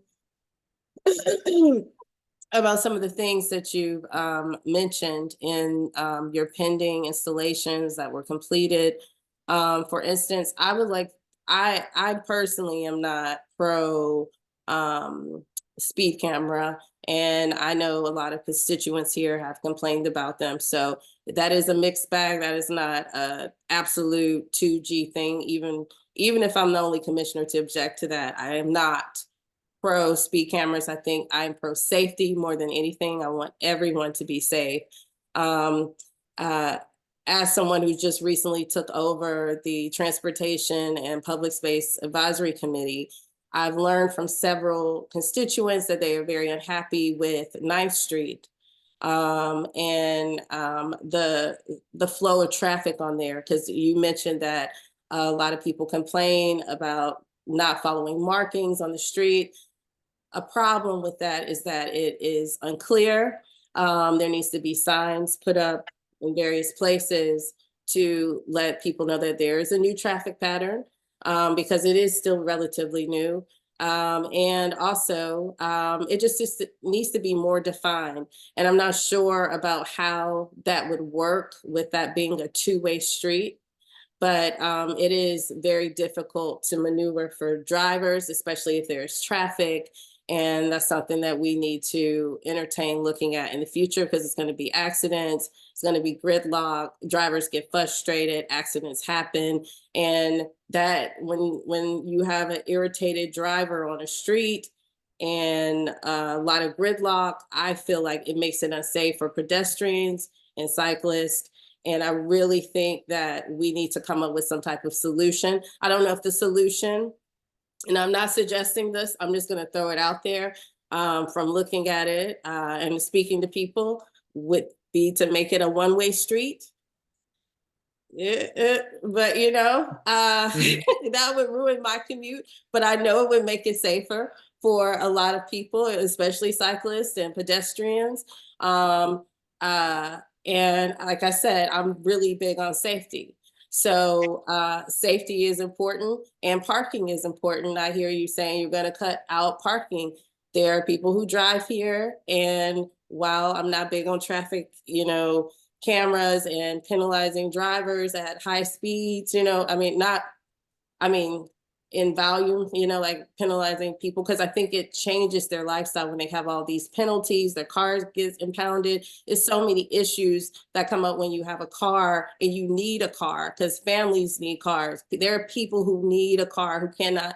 I have 3 children. There's no way I'm taking a scooter or a bicycle to drop all 3 of them off in the morning at school, DC, you know? So anyway, there are people in my predicament, in my situation, there are disabled folks that need to be considered. I also, like I said, really care about safety. And I think that one way to do that is for you all to, like when we send these resolutions and you hear from the people that are closest to constituents, that you really, you know, like take those considerations and follow through. Like for instance, the hawk sign should have instantly been a part of, you know, whatever you guys are doing, the proposed crosswalk at Marion P. Street. Just putting a crosswalk there is not really safe for pedestrians, because there needs to be some type of light to alert drivers that people are about to walk across the street. And we don't want anyone to lose their life or be hit just because they're trying to simply cross the street. So that's a safety feature that I think DDOT should automatically think of if safety is their priority as well. Everything shouldn't come just at the recommendation of the ANC, because you all are the experts. And as you know, people who live in this area, we recognize that that is a safety feature that is necessary. I'm sure someone there should have had that same idea or thought as well. But yeah, I mean, I have several ideas and issues with DDOT, but also, you know, I just think if you communicate, I know you're the new liaison, but if you are willing to work with us and, you know, get these issues in control, that we can have a much safer ANC, because like, you know, we have we're very walkable, this neighborhood, and we have a lot of cyclists and we have a lot of cars in this area. We also have the convention center.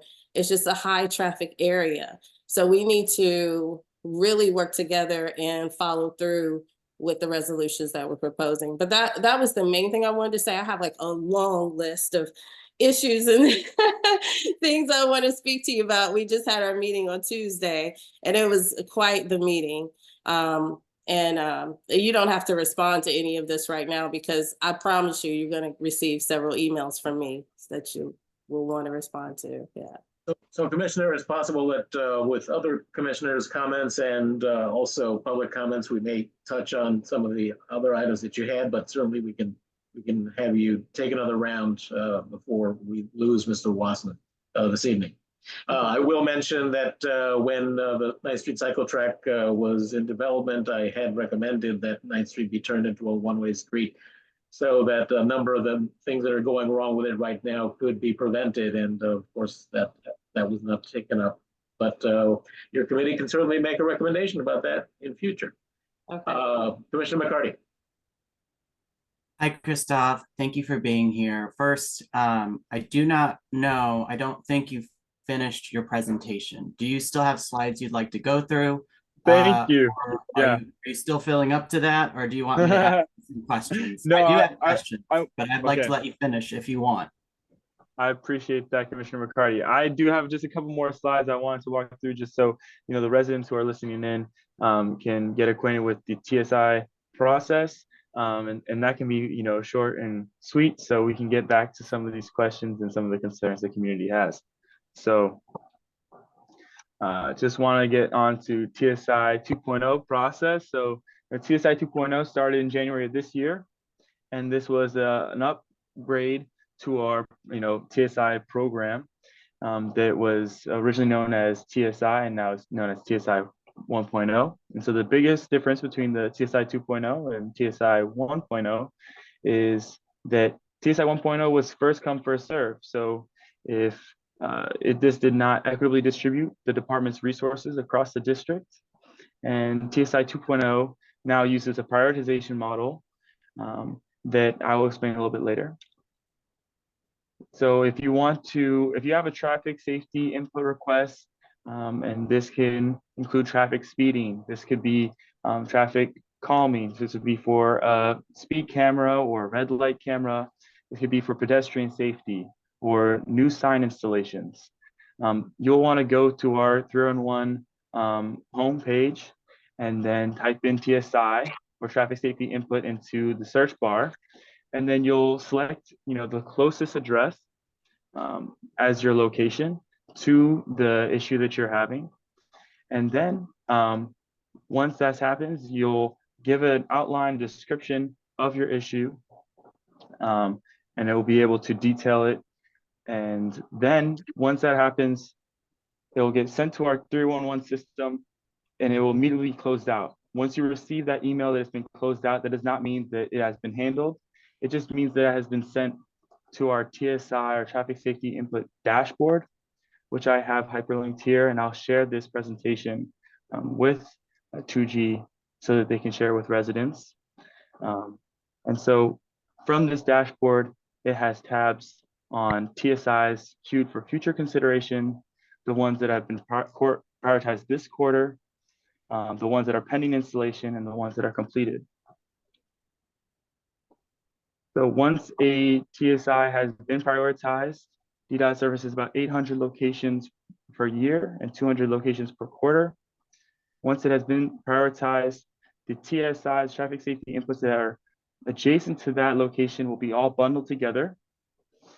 And then our engineers have 130 days to post an explanation and conduct an engineering evaluation, which they'll then post to our TSI dashboard. So under the tab pending installation and under the tab completed, there will be updates on our evaluation. And if our engineering evaluation has any changes to parking or traffic safety, then there will be a notice of intent that will be sent out to the community, and that will include a 30 business day public comment period. And so during that period of time, the ANC can submit a letter of support or a lack of support, depending on how the community feels about the notice of intent. So just wanted to have, that's the end of my presentation. This is my email. If you have residents, ANC, if you have any emails, please direct them to christoph.wassmer@dc.gov. I'm the DDOT Community Engagement Specialist for Ward 2. You can also reach me at 202-809-8453. And thank you for your time. I'm just going to stop sharing now, and I'm happy to answer any questions. Commissioner McCarty, since you so kindly allowed Mr. Wassner to finish his presentation, why don't you take the next question? Hi, Christoph. So first, thank you again for being here. Thank you for including so many of mine and my constituents' requests in the TSI map. I think almost all of them came from me and my constituents. And I know I've been harping on you to take us seriously, and I thank you for that. One question that I have, and I know this has been resolved, but I want to know how we got here and why this happened. But I had a constituent who is a disabled veteran who waited over a year for their resident handicap parking permit in front of their home. And that is absolutely unacceptable. It is a disgrace. I can't imagine you treating any constituent like that, let alone someone who has honorably served our country. I've been on that thread with them for over 6 months, trying to get DDOT to come out and install this sign. You were over 130 days past your original 130-day service level agreement. So what went wrong? What were the pinpoints of failure in your teams at DDOT that could not get this parking space so sorely needed by a constituent. Yeah, thank you, Commissioner McCarty. I'm glad that we were able to finally get that RDPP parking signs installed this week. And I apologize for the delay on getting that. And we understand your frustration. We hear you. I will, I'm sure I'm not the first one to tell you that our system is not perfect. I've already heard it, in this meeting that, about how us not maybe fully addressing a sidewalk or an intersection. But in this case, the RDPP, it was sent out as a notice of intent. And then in our system, it got stuck as pending NOI. So in our system, once notice of intent is sent out and that 30 business day period ends, it should go to our signage shop to be fabricated and then installed. But in this case, it got stuck in our system as pending NOI and it didn't get sent through to our signage shop. So our signage shop never received that work order to then fabricate the sign or install it. And I sincerely apologize for the delay and for that mishap. But this past month we were able to work on that and to get that through our system, and then I was able to call up our signage shop and get it expedited so we could have it installed. Quick follow-up. Is this fixed for all of these going forward? I know you moved this one forward for me and my constituent, and I'm grateful, but now I'm nervous that we have other people in need of services that have NOIs stuck at pending. Was this an automation issue? Does someone in your office have to physically move that from pending to fabrication? No, I believe this automation issue. I'm not entirely familiar with the process, but no, I'm not aware of other issues like this. I know that it's not for every instance do we have an NOI, or I believe this is unique to RDPP parking, where we wait for the NOI period to be finished before installation. That might also be the case for traffic safety inputs. But generally for sidewalk repairs, this does not require a notice of intent, or for pothole repairs. These go through our system with no issues. Sometimes, people, they don't have their sidewalk repaired, or the pothole doesn't get filled, and that's because maybe our inspector can't find it. And usually that's because there's no photo attached to a 311 request, or the location is slightly off, so our inspector goes to the wrong location, and then they can't identify where that pothole or sidewalk repair was requested for. Thank you, Christoph. 1.5 more questions quickly. So one of the larger resolutions we passed as a commission, sponsored by me on behalf of my constituents, was aimed directly at Blagden Alley. First off, I would like to know if any physical modifications, changes, or adjustments have actually made their way to Blagden Alley. And more importantly, what is DDOT working on to keep delivery trucks out of Blagden Alley? As you should be aware, and hopefully are aware, there have been 3 incidents in which historical structures in Blagden Alley have been damaged by delivery trucks since this resolution was passed. Blagden Alley resides in the Shaw Historic District, and I really want to make sure that we don't continue to allow the denigration of our history, our Black history in Blagden Alley, at the expense of inaction from DDOT. So what are we doing to prevent this from continuing to happen?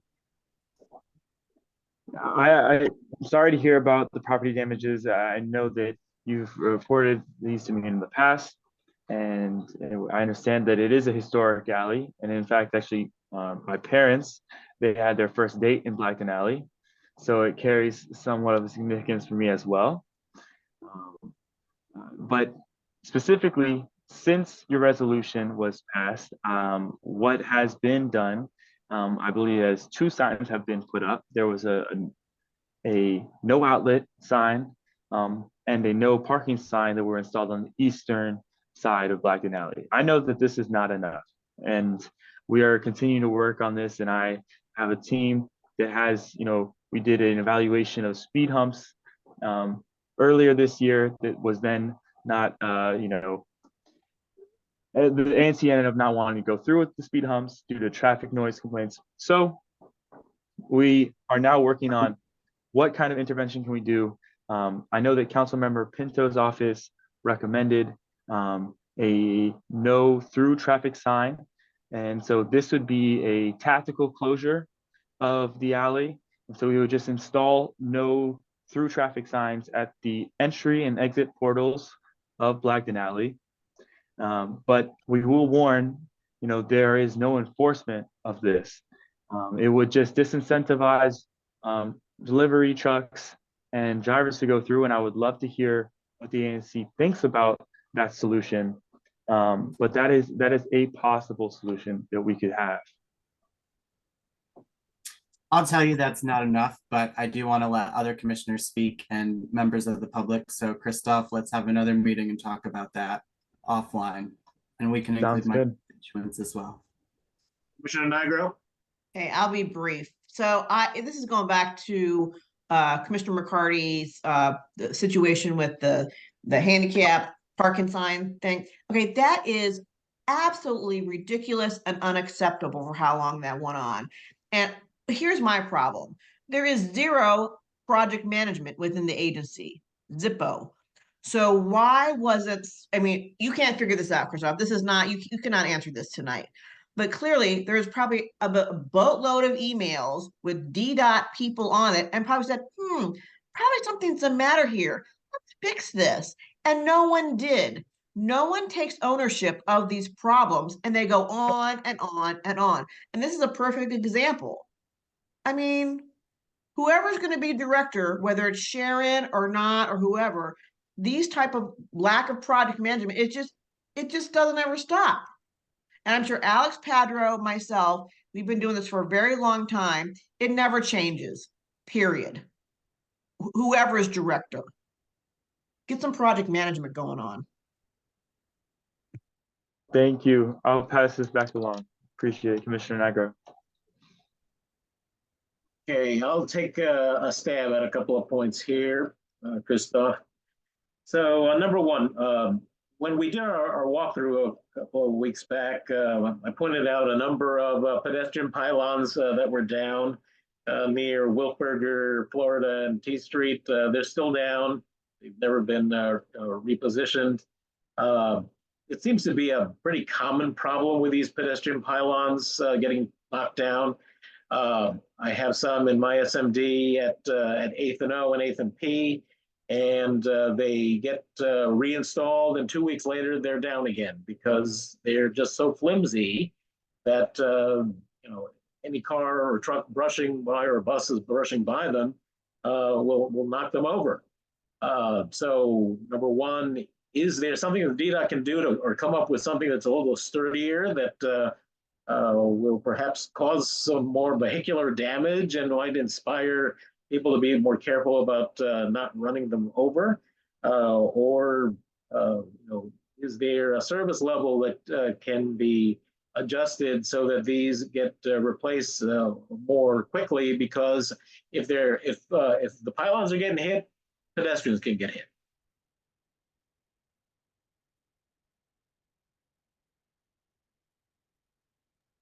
I hear you, Commissioner Padro. I'm surprised to hear that the pylons were never replaced.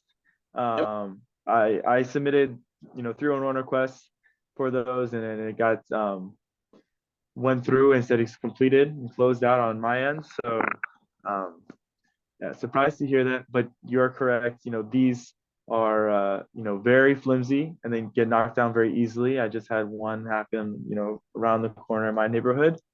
So I'll reach out to our Sheridan Bridge maintenance team, see how we can maybe, secure these to the, ground a little bit better. All right, number two, the Shaw Heritage Trail was the second Heritage Trail to be installed in DC. It is now failing because the signs were attached with adhesives that did not end up being very weatherfast. And I have actually 4 panels from the Heritage Trail, as well as an entire sign that fell over at my office waiting to get picked up. And I've tried for the past 2 years to get some of these signs picked up and returned to their locations and reaffixed because I've been told that DDOT is responsible for their maintenance and that there is a budget to do so. But I can't seem to get anyone to come and pick up this equipment. It doesn't belong to me or my organization. You know, they're public property. But you know, we've taken the responsibility of paying on to them because otherwise people take them home and they have them souvenirs. So number one, please get in touch with me so we can get these back to DDOT. And number two, hopefully they can get back so that folks can enjoy them because a lot of people do walk the heritage trails and are disappointed to find when they arrive that they're staring at a white panel instead of information.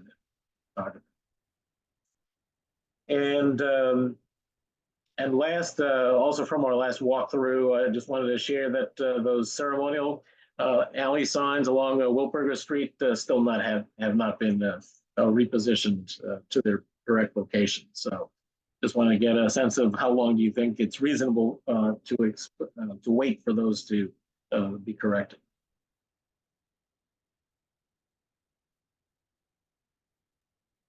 Hey, Alex, can I say something?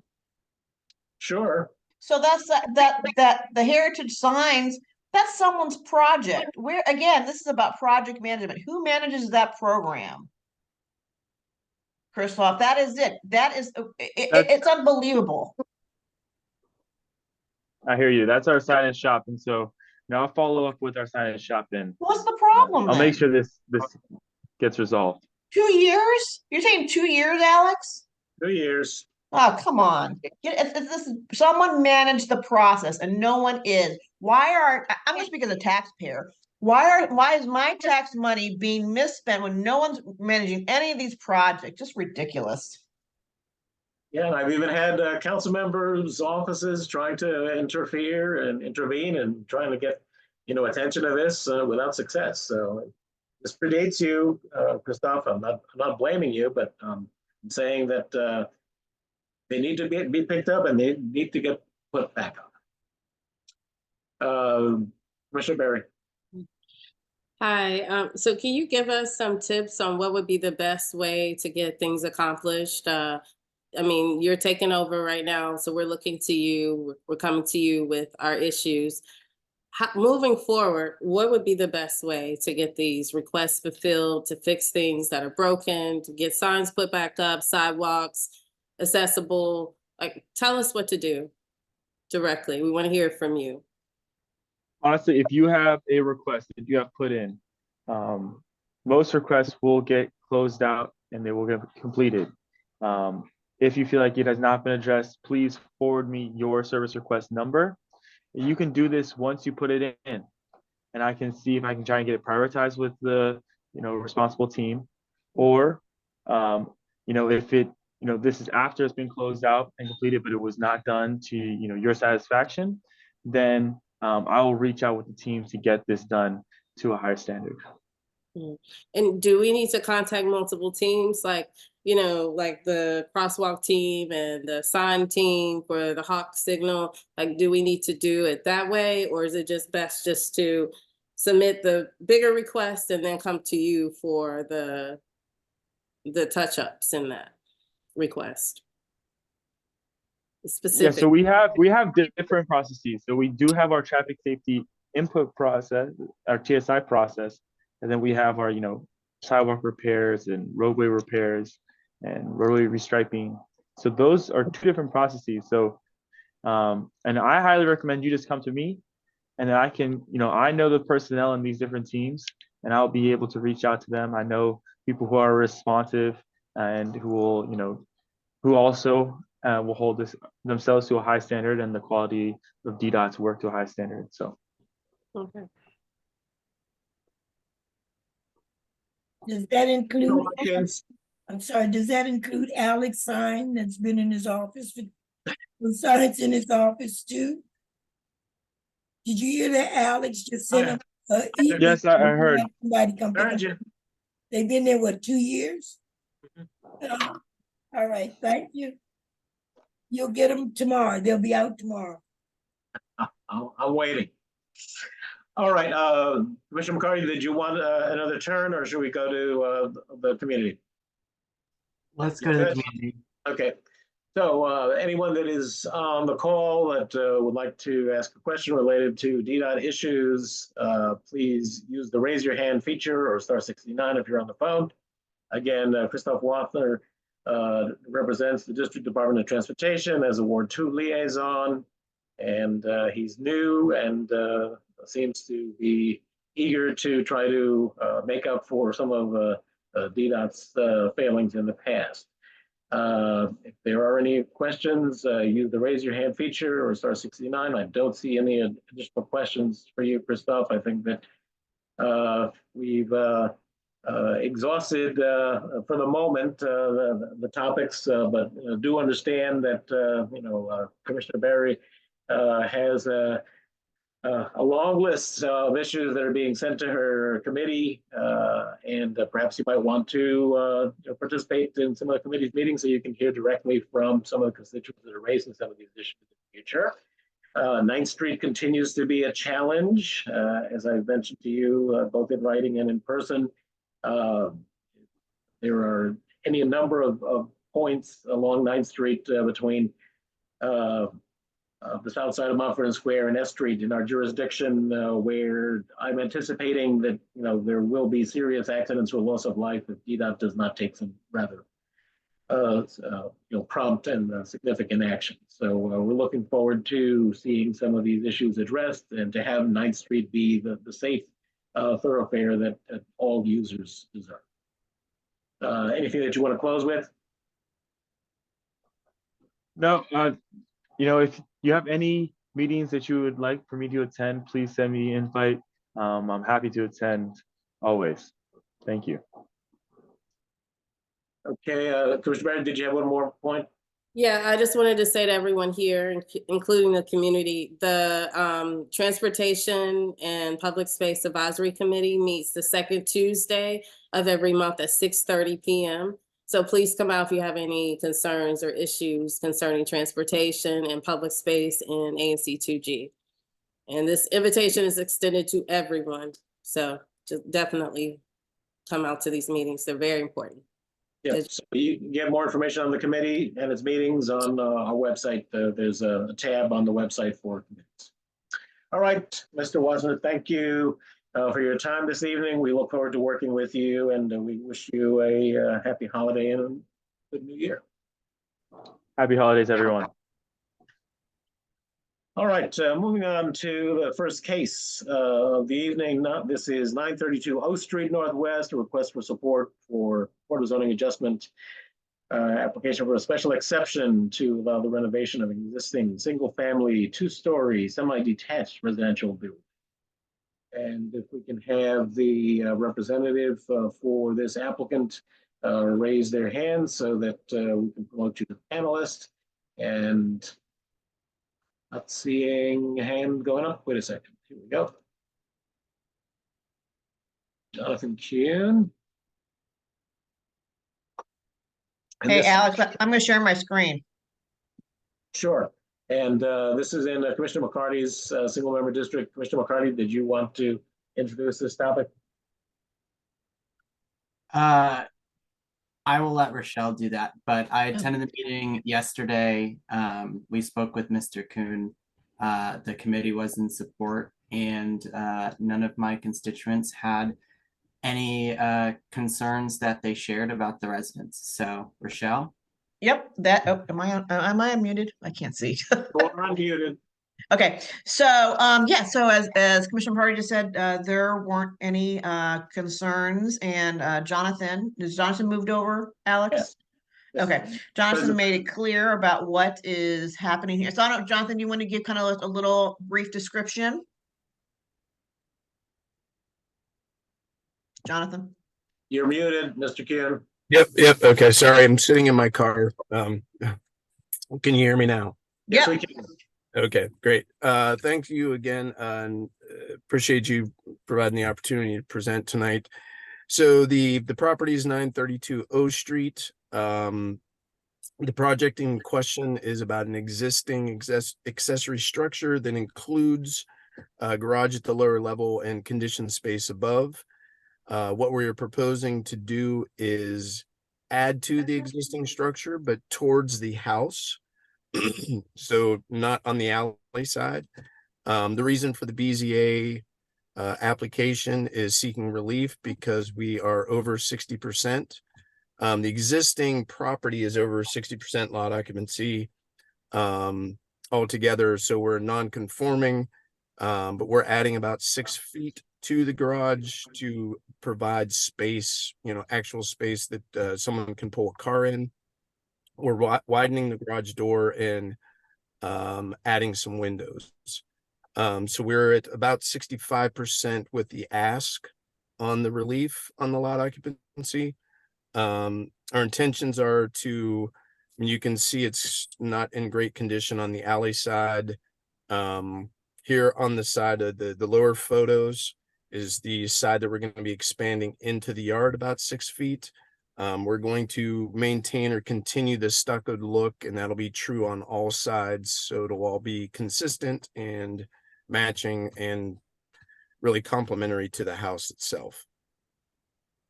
Mhm. And here you can see again on the left, that's the alley side proposed elevation where we've added some windows. And then on the right-hand side, what will be the new facade that faces into their rear yard and towards the house. Again, new windows, door, and this will all be the stucco finish to match. This is just an existing floor plans, includes the overall site so you can get an idea of the accessory structure with relationship to the house. Mhm. Existing elevations, again, similar thing, what's there, what we're going to be changing or what's coming out for the improvements. And then here's a side by side of the site plan, the existing site plan being the upper plan, the proposed site plan being below. We've noted where the garage addition is. The dashed line indicates where the face will be. And then we're showing a solid line there that's the roof overhang since we're at a bird's eye view. And showing the distance between the house and the excuse me, the accessory structure.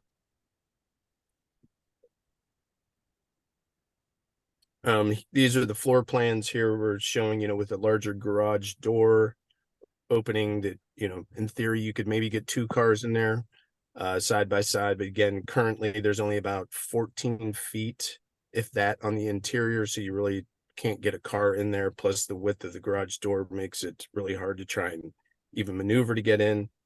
The existing has a half bath on the first floor. We're moving that to the second floor, and we are making it a full bath. And then it's just conditioned space.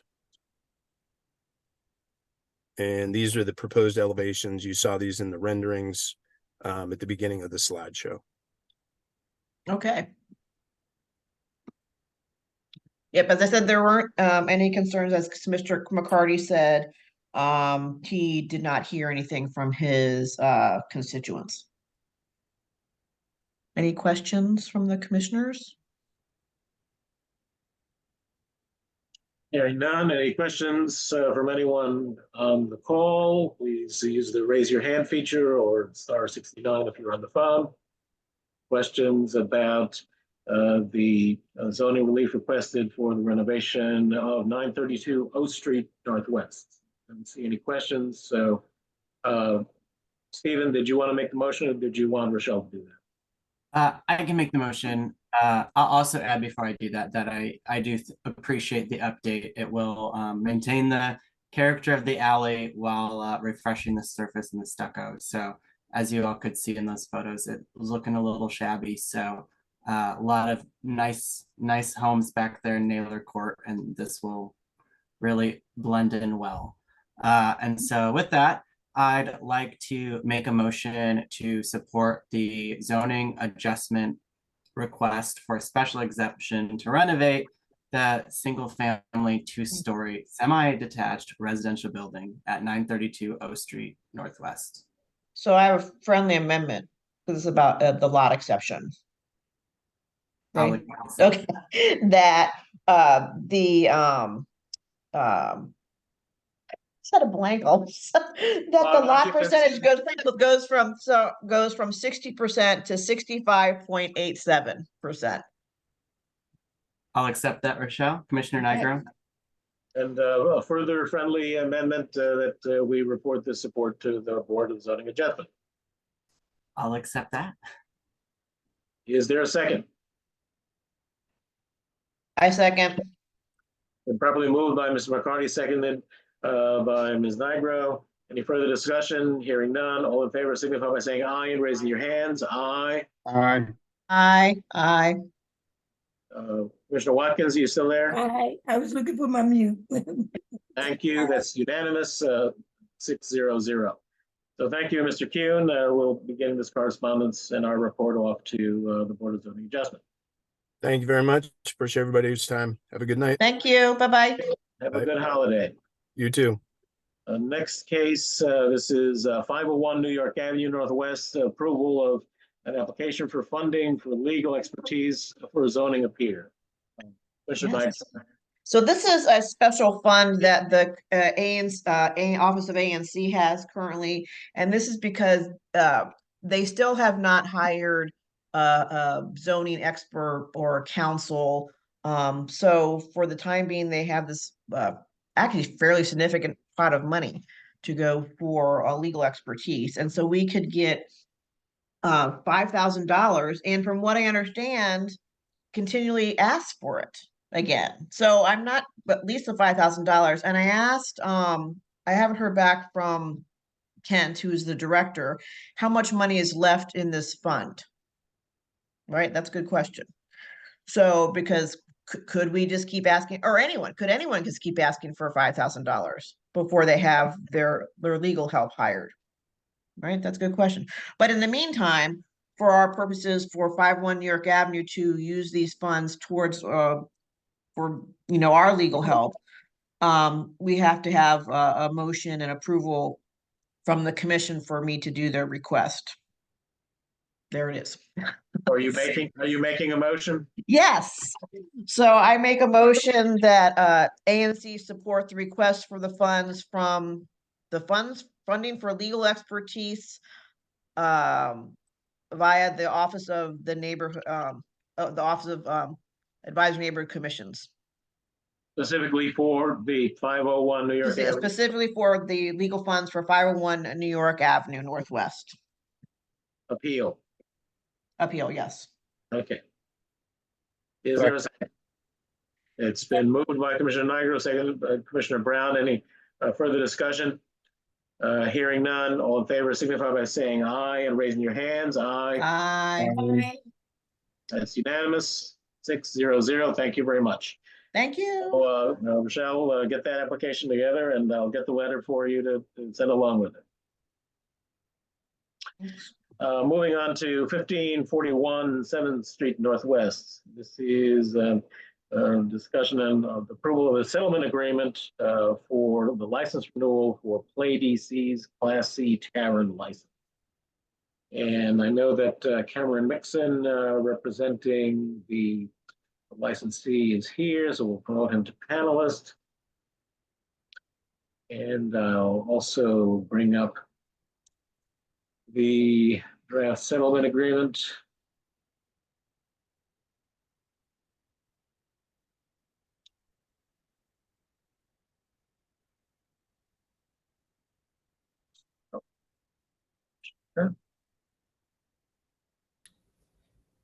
Hello, good evening, ANC2G.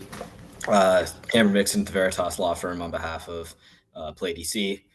Been in discussion with Commissioner Padro over the last few months to reach an agreement imposing slightly modified hours for Play DC's Sunday night operations, and also stating that they will maintain a standing order with the Metro Police Department's reimbursable detail officer program to patrol the surrounding area any night that they are open, that they'll place a timely request and receive RDO when available. So for folks that are not aware, Play DC was never approved in this form. It originally was going to be an all-day breakfast lounge, and which never opened under that license. The licensee sold the license and the business to the eventual operators of Play DC, and with the result that we have it was basically a nightclub with a tavern license, which is not ideal, certainly not cheek and jowl with residential neighbors. And there have been a number of incidents, including a shooting on the premises. There have been numerous complaints from adjacent residents of patrons of Play DC after hours lingering along Marion Street and Q Street, having car parties, being noisy and boisterous, and in general being disruptive. So that's the reason why we've asked for, and the applicant has agreed to seek reimbursable detail that would hopefully help to reduce the frequency of these negative outcomes from after hours activities. And they also conducted a sound test and are making adjustments to their sound in the establishment to try to reduce the amount of bass that is felt by the adjacent neighbors. The principal noise concern that has been expressed. So this has been shared with the representatives of a party of 5 neighbors that are Protestants, as well as an individual adjacent neighbor that is a Protestant. So their suggestions have been incorporated into the settlement agreement. Commissioner Nygaard, you had a question? Alex, is this I know this is the same place that we've had numerous concerns with ad nauseum, back and forth. But is this, is Mr. Mixon the same, part of the same group of people? Or Mr. Mixon is an attorney representing the applicants. It is the same ownership. Same ownership. I mean, are they gonna cause problems again? I feel like this has just gone on and on and on and on. Have they changed, Mr. Mixon? Are they changed? Commissioner Nagro, I would think you'd know me. I mean, I've been here several times, but I keep track. I can't say that I am with Play DC in the sense of working for them, but I am their attorney.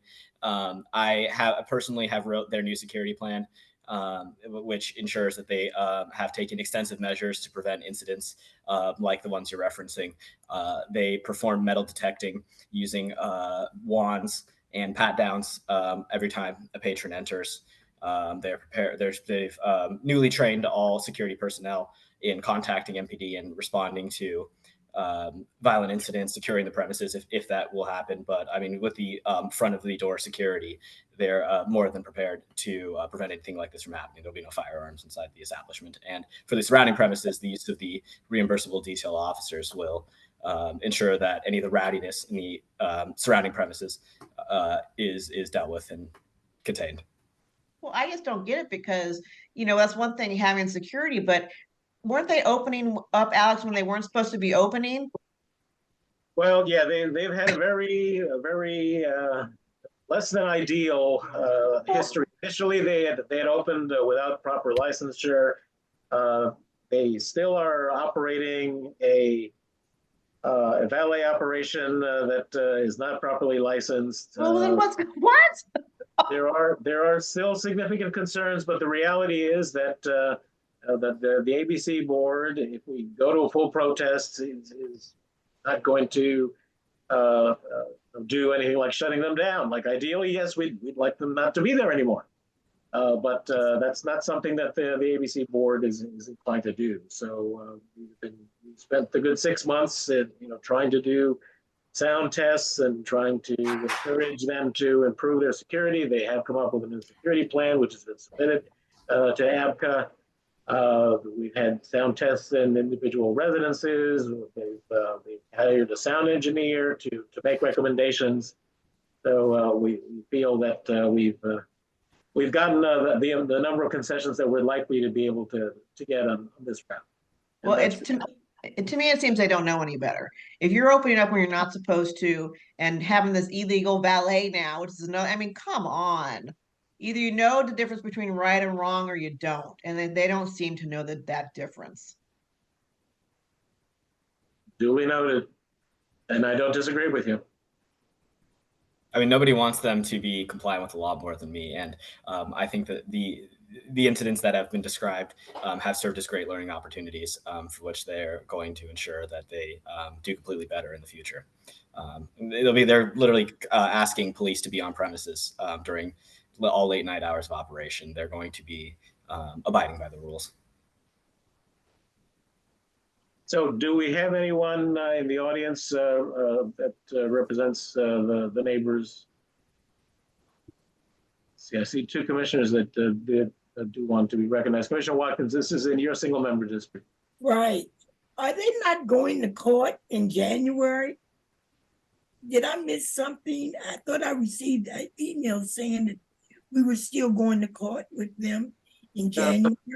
So what you saw was the protest hearing, which is the ABCA proceeding that results from our conducting a protest. So we saw, if we approve the settlement agreement, then that proceeding will not move forward. Okay. Not court, it's a hearing. The hearing. All right.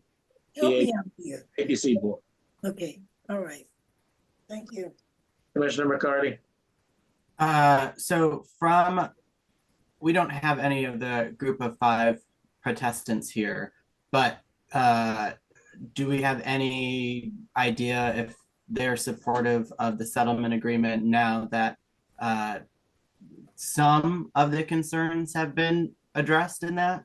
So the settlement agreement was shared with all of the folks on an email list of affected neighbors, including all of the protestants, and the 2 additional signatories to the settlement agreement reviewed and made some minor modifications to the agreement. Is that, so they made modifications, but is there an agreement? So they're ready to sign? Yeah, I explained to them that if the commission approved that this evening, that the protest hearing would not move forward, and what was the outcome of the noise testing, particularly from the residents' homes? So, Mr. Mixon, you perhaps have access to that. You might want to cite the results. Yes. So he conducted our sound engineer conducted a test that showed that they could have a measurable reduction in bass and resulting vibrations, such to the point of no unreasonable disturbance, inaudible bass to surrounding premises by lowering subwoofer frequencies at the 40, 50, and 63 hertz levels to no more than 95 decibels. This creates a level of sound that still is functional for the operation of the business without being creating vibration in neighboring properties.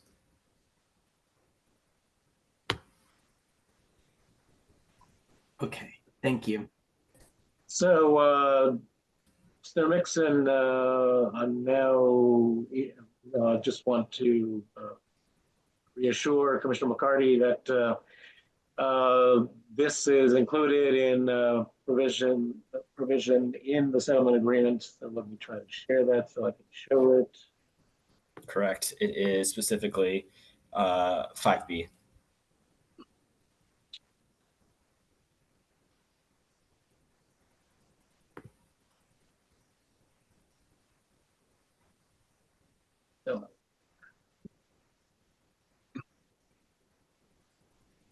So applicant will limit the subwoofer frequencies at 40, 50, and 63 hertz to no more than 95 decibels.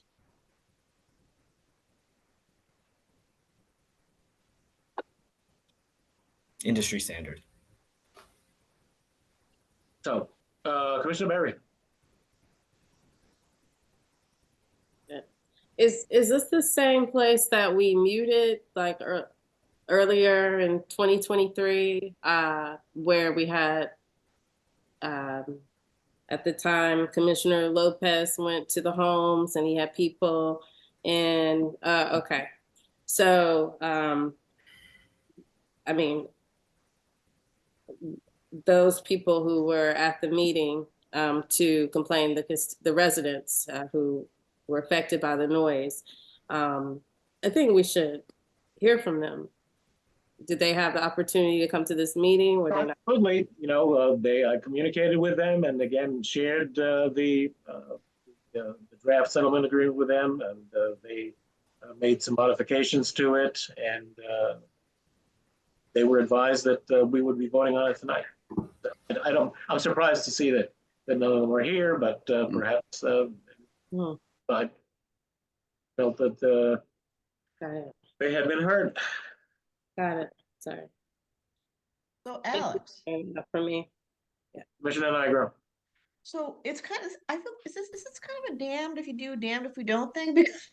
Because I don't think, I wouldn't trust these people for anything, right? But you're asking us to vote on the settlement agreement, but is it gonna make a difference with them? I don't know.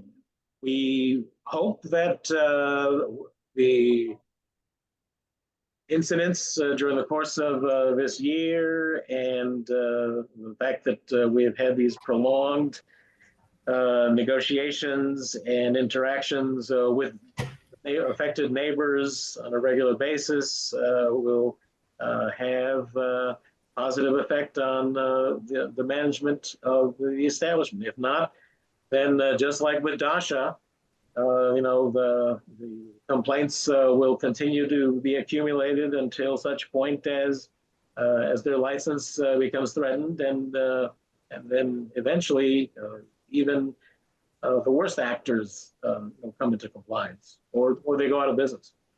So, it's clearly Mr. Mixon's clients don't have a clue and they're unprofessional. That is clear at this point. I wouldn't say that. I would say that we've been talking about this for numerous times.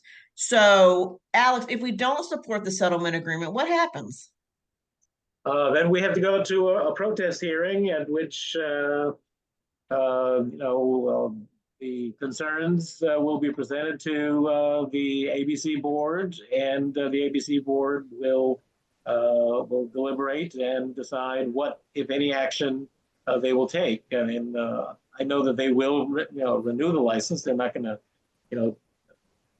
suspend or terminate the license because that's not what the ABC board does in instances like this.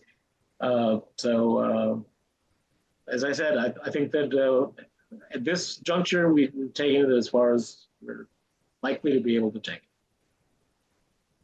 And then neighbors. Go ahead, Phil. So the neighbors haven't said anything about the settlement agreement, or they have, or what? The neighbors received a copy of the settlement agreement 2 weeks ago. Okay. Over 2 weeks ago. About a week and a half ago, right at the end of November, it was the 29th, was when I received the last revisions, all of which had been incorporated into the draft that we are considering. Were there any specific areas where they made the adjustments? Was it noise or the loitering more so impacting them? No, I think it was mostly semantics where they were looking at here, and again, I mean, I'm sure that many of them would love the opportunity to go before the ABC board and plead their case and beg for Play DC, to lose their license, but that would not be a fruitful exercise because the board doesn't do that. So I what agree. is purpose? What is our purpose then? If the board just don't do that, you know, I don't understand what you're saying. No, well, we could 'Cause I have, agree with we you could have, what we it's could have- saying, Go- and it's go like ahead. Commissioner Niger said, they were very unprofessional. One, they had us wait almost 2 hours before somebody showed up, and it was close to 2 hours before somebody showed up, and it was raining. But I keep hearing you say we can go to the hearing. If we don't approve this, we can go to the hearing, and APCA is going to approve their license anyway. So what is our purpose in all of this? It's like we're spinning our wheels. And I've been trying to read all of these emails since Alex Lopez was the commissioner. This has been going on a while. And like Commissioner Niger says, clearly they're unprofessional and they're really not taking this serious. I just think we need to do a little bit more than just say, oh, well, we can do the protest hearing. And the ABC and APCA is gonna approve their license anyway. And we have to just keep going through this process all over again, which might be the next 4 years. You know, when Well, some 2 years, the licenses are renewed on every other year. every year, okay. Other year. Every 2 Hey, years. Mr. Mixon, we see you on screen. None of this is funny. Right? Respectfully, We saw you laugh. It's not funny, all right? The constituents have been put through hell and back with this establishment. They are unprofessional. They don't care about the community. The end. And with their illegal parking crap that's going on right now, what is it? Who can take care of that, Alex? That ballet thing? I mean, MPD, could shut them down, but DDOT is the one that issues the permits. So, I mean, they need to get a valet permit. Well, I'll write Sharon tonight because this place is ridiculous. It's an unfair characterization to say that they're unprofessional. They've gone to great lengths to modify their business operations prior to the negotiation of this agreement and through the commitments they're making in this agreement. They are attempting to establish a strong relationship with the community. And in fact, I've been in discussion with the management of Play DC, and they intend to do even further measures to extend a more personal relationship with ANC 2G specifically, following the termination of the protest. There are measures being taken on your behalf that you requested. I don't understand how you can say that they're unprofessional and unwilling to work with you and cannot learn or change. That's everything they've attempted to do, and they want that just as much, if not more so, than you. And nobody wants to go to a protest hearing. It's not in anyone's interest.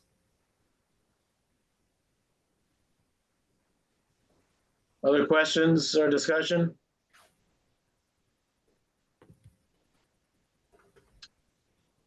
Hearing none, since I inherited this matter from Commissioner Lopez, and I've been trying to help Commissioner Watkins navigate this process. I'm going to move that ANC 6E approve the settlement agreement with Play DC, withdraw the protest of the renewal of the establishment's license, and report this to APCA. I would ask for a second.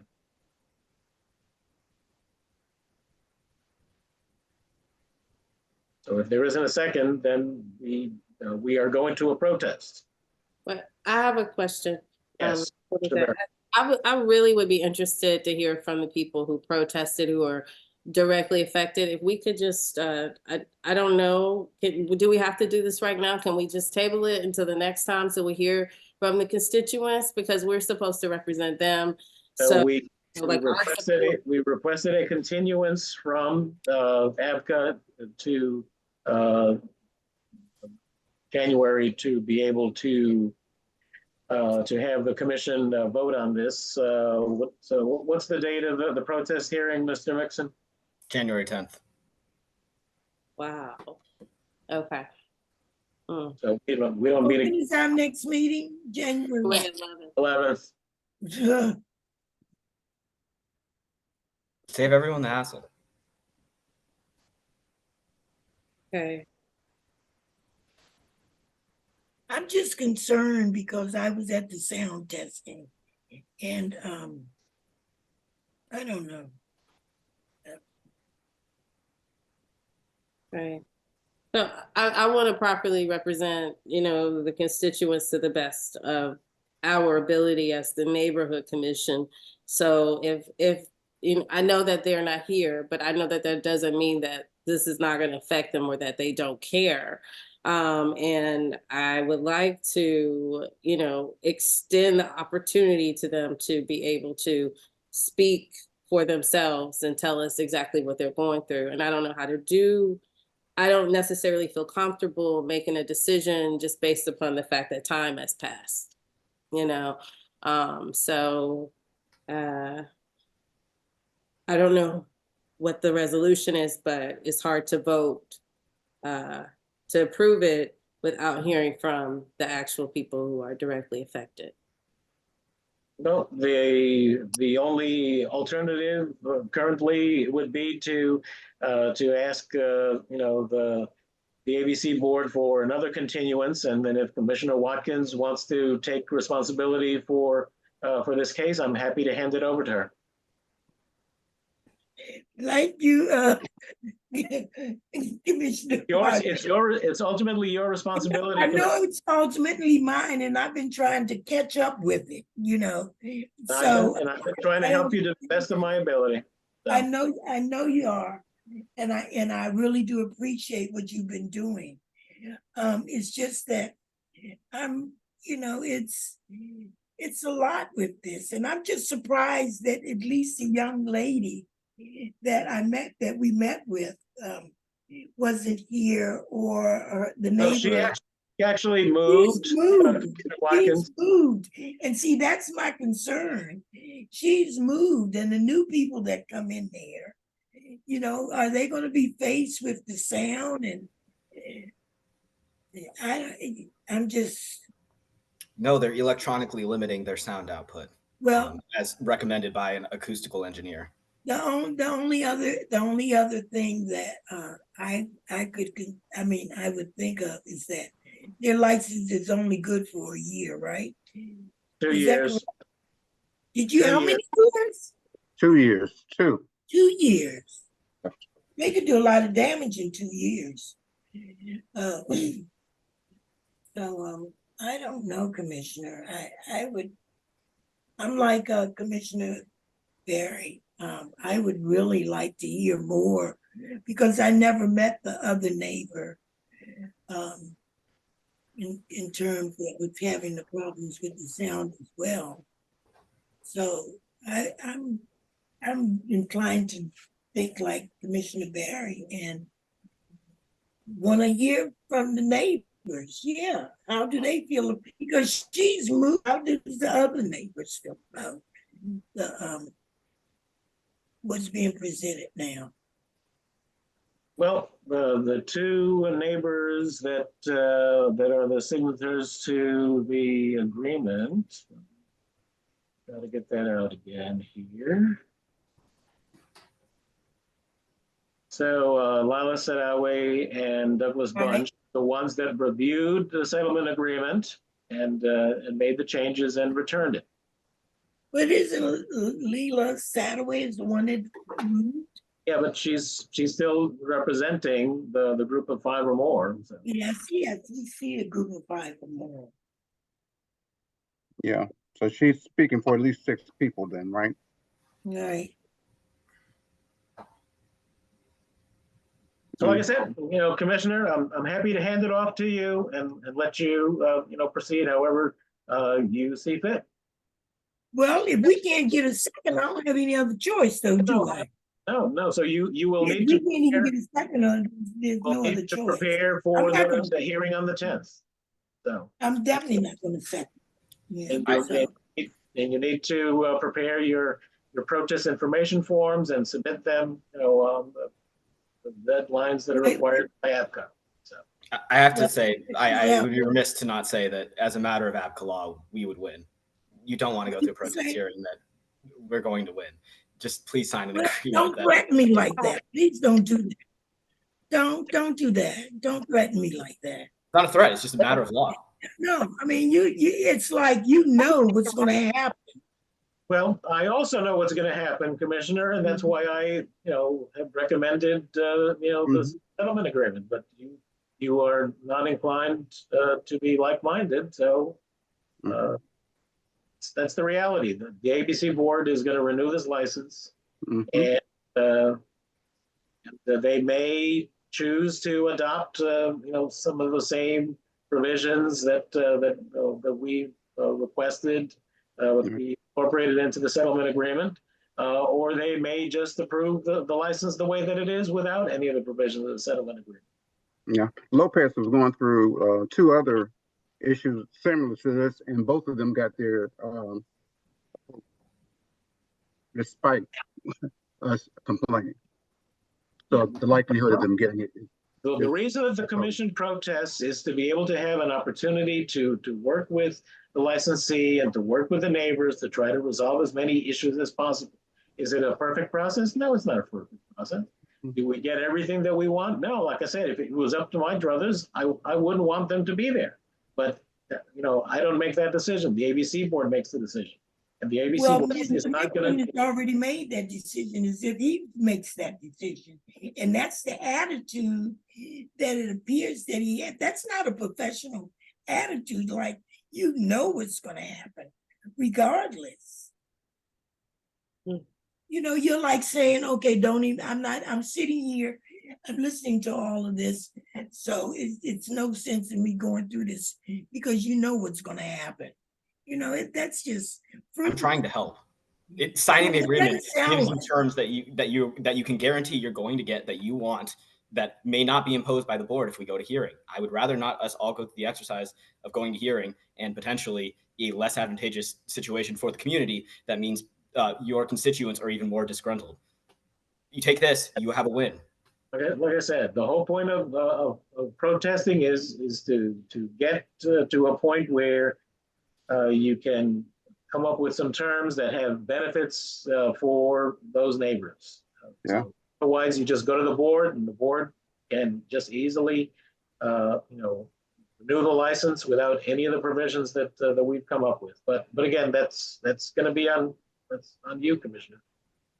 I'm sorry to be blunt. I mean, but I've been doing this for 21 years, so I do have a certain amount of expertise in seeing what ABC boards do over the years, and they're not going to not renew this license.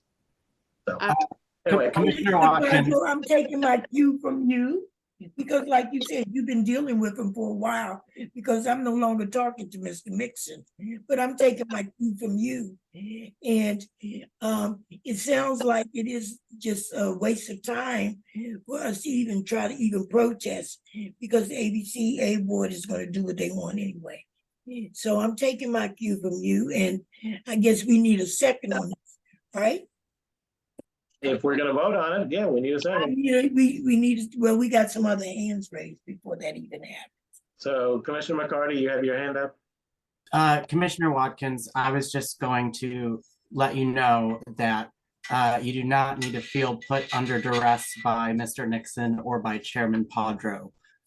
We can file a protest and you can have time to talk with your constituents, make sure that they are comfortable with this, and you can always sign a settlement agreement before that January 10th date. Absolutely, that's true. So Absolutely true.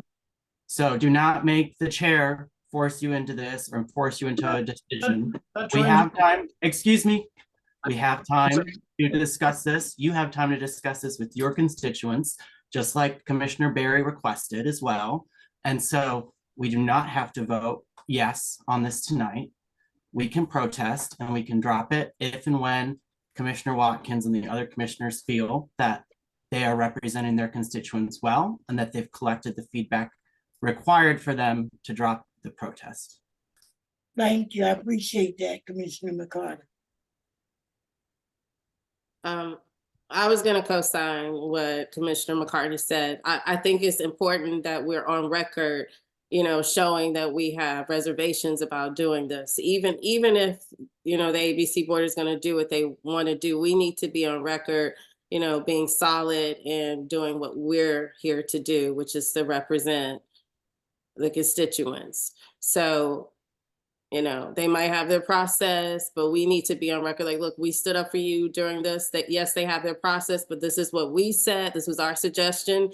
Because, if we want to look at history, there could be a problem in the future, possibly, and we can always go back to that and use that as grounds for, whatever might need to take place if there is some type of penalty or problem in the future.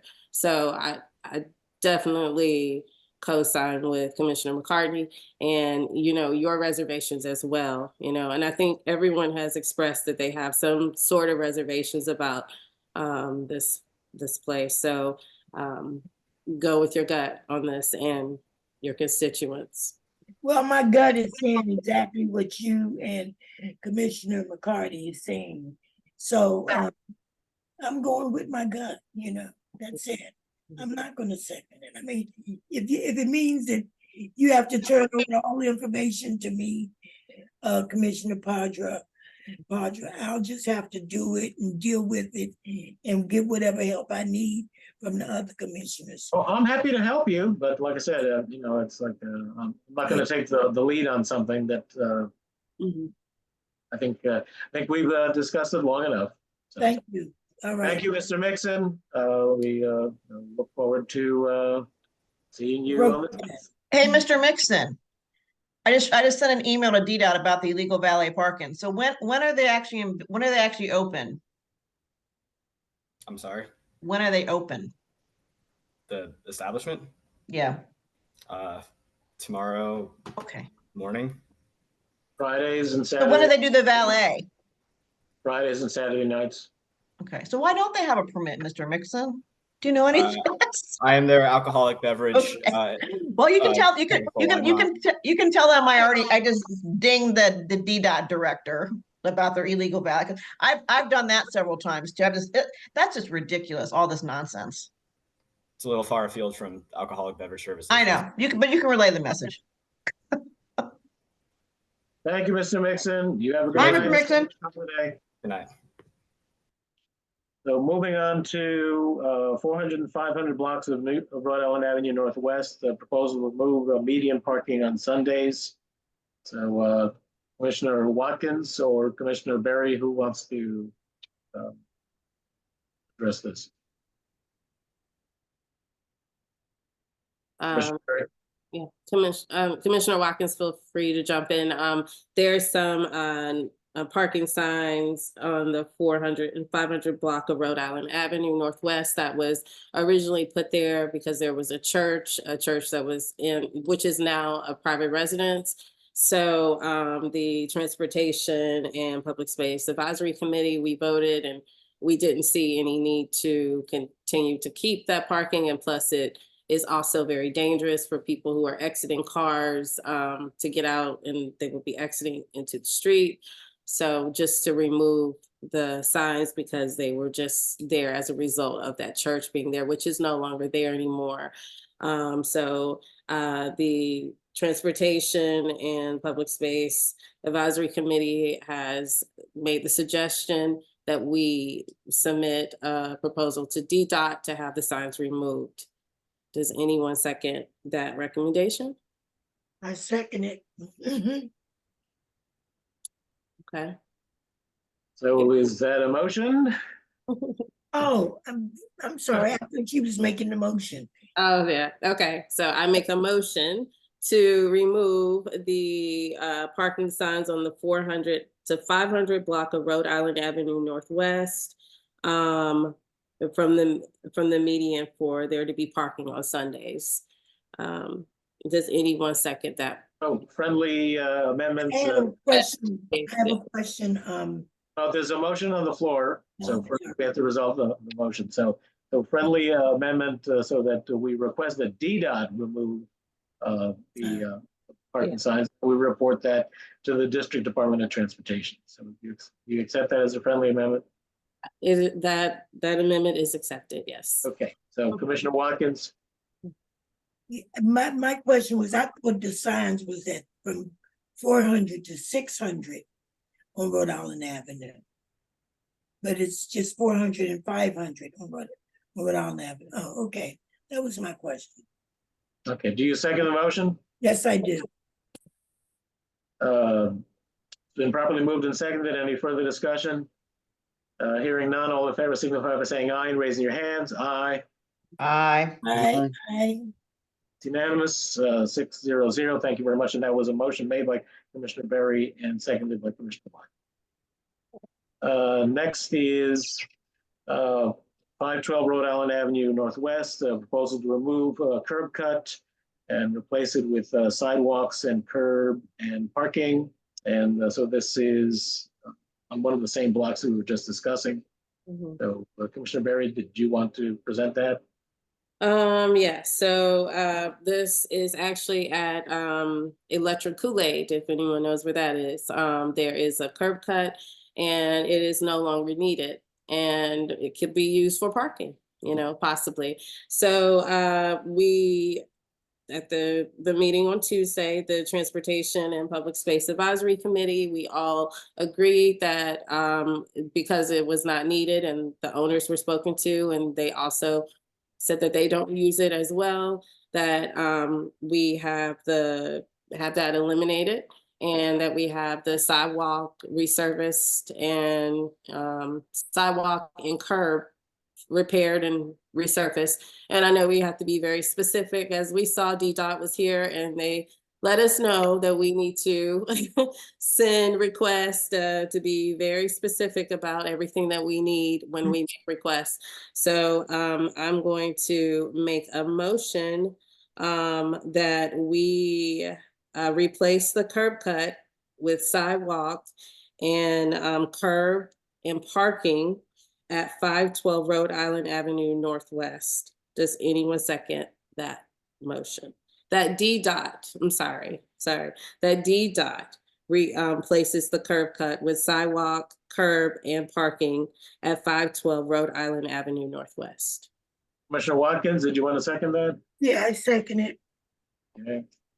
Any further discussion? Hearing none, all in favor signify by saying aye and raising your hands. Aye.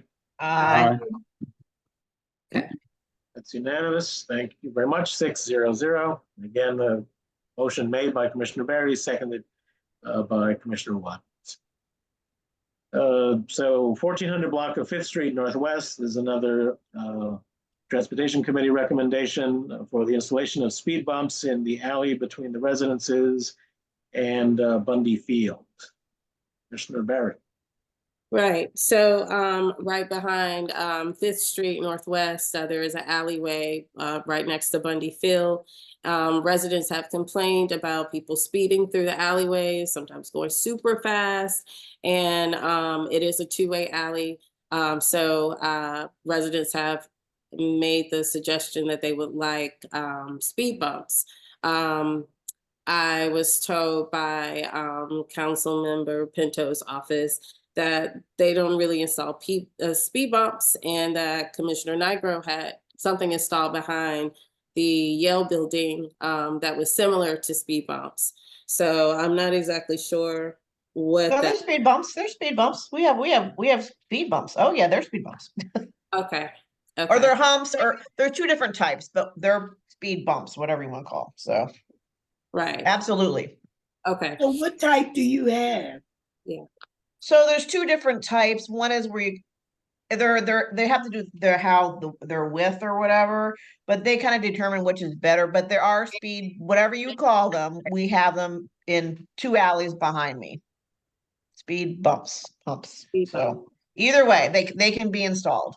Okay, so I spoke to some of the residents who live on 5th Street Northwest who live in those homes, and they completely support us having speed bumps placed in the alley. And several people have said they've seen people speeding out of the alley at 20, going super fast. So it is the Transportation and Public Space Advisory Committee voted last night, and we made the recommendation to support DDOT placing speed bumps in that alleyway between 5th Street Northwest, the houses behind in the houses, in Bundy Field, in between there to calm that area and to slow down cars through that area.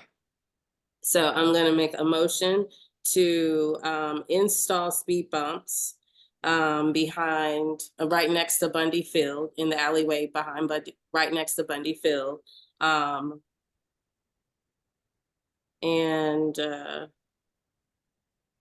on, let me see how I'm gonna say this. I make the motion to install speed bumps right next to Bundy Field behind the homes on 5th Street Northwest. Between in the 1400 block of 5th Street. Is that the 1400 block? Okay, okay. On the 1400 block of O Street. 5th Street. 5th Street, okay. 5th Street, yeah. And that you're asking DDOT to do that. So that's the 1400 block of 5th Street between 5th and 13th. Is that 13th and 15th? Between and 15th and 14th? 1300 or 1400 block. Oh, is the 1400. Okay, 1400 block. Okay. Mhm. All right. So I make a motion to install speed bumps on the 1400 block of 5th Street Northwest to curb speeding. Okay, so it's, would you like me to make it, because it's getting a little convoluted. Go ahead. Thank So you. we're asking DDOT to install those speed humps or speed bumps in the alley behind the residences on the 1400 block of 5th Street and Bundy Field. Yes. Okay, I second that motion. Okay. Thank you. So further discussion. Mhm. Hearing none. All in favor, signify by saying aye and raising your hand. Aye. Aye. Aye. Unanimous, 600. Motion made by myself and seconded by Commissioner Barrett. Okay. Next is the block bounded by the 500 block of S Street and Florida Avenue and the 1800 blocks of 5th and 6th Streets. This is to modify a previously approved resolution regarding the naming of the alley to include the naming of the block as Harmonium Square, with the alley to be named Columbia and Harmony Way. Commissioner Brown. Yes, as Alex said, the motion had basically been made and approved for this renaming of the alley. And we came up with some further information regarding the whole square. So we want to include the square 5th Street, 6th Street between Florida and S Street, to name that Harmonium Square. The alleyway where we've already moved to make it Harmonium Way, Columbian Harmony Way. So those were just the two items that we needed to put together to make it a whole package. So I want to move that ANC 2G. Oh, wait a minute, is there any discussion, further discussion? Any questions? So for Commissioner Watkins' benefit, because she wasn't here in June when we took this action previously, there was a historic African-American cemetery on this block that was called the Harmonian. It was the predecessor to the Columbian Harmony Cemetery over by the Rhode Island Avenue Shopping Center and the Rhode Island Avenue Metro Station. Those are today, and then subsequently that was removed and moved to Maryland. But we discovered several years ago that this was a historic African-American cemetery from 1829 to 1857. Okay. The backdrop. I was trying to figure out where that alley was when I was reading about it. I was trying to see where the alley was. Right. Yeah. You said on S Street, right? Right. It's between 5th and 6th Street off of Florida Avenue going down to S Street. Right. So it's 1800 block of 5th and 6th Street, and it's the 500 block of S in Florida. Yeah. Okay, Okay, okay. All right, any other questions? no, Okay, all right, I'd like to, Go pardon me? ahead. Motion, if you're ready to make a motion. Okay, I'd like to make a motion that 2G supports the resolution that was previously approved in July, supporting the ceremonial naming of uh, um,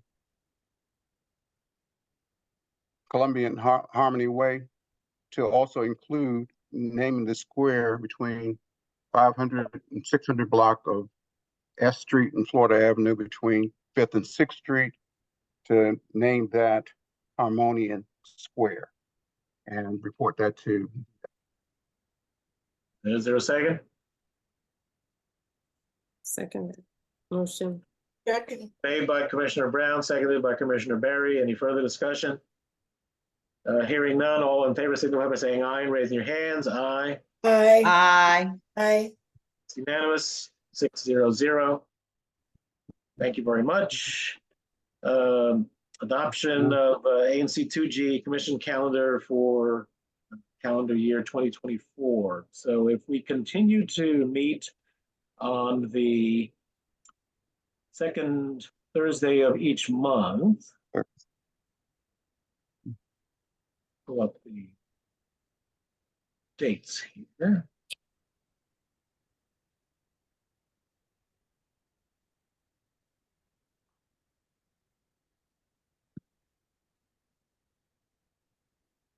You need the dates? Yeah, no, I had it open previously, but I'm gonna have to open it again. Hang on a second. Okay.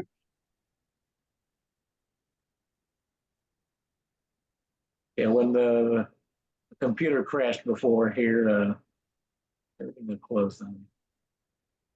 Here we go.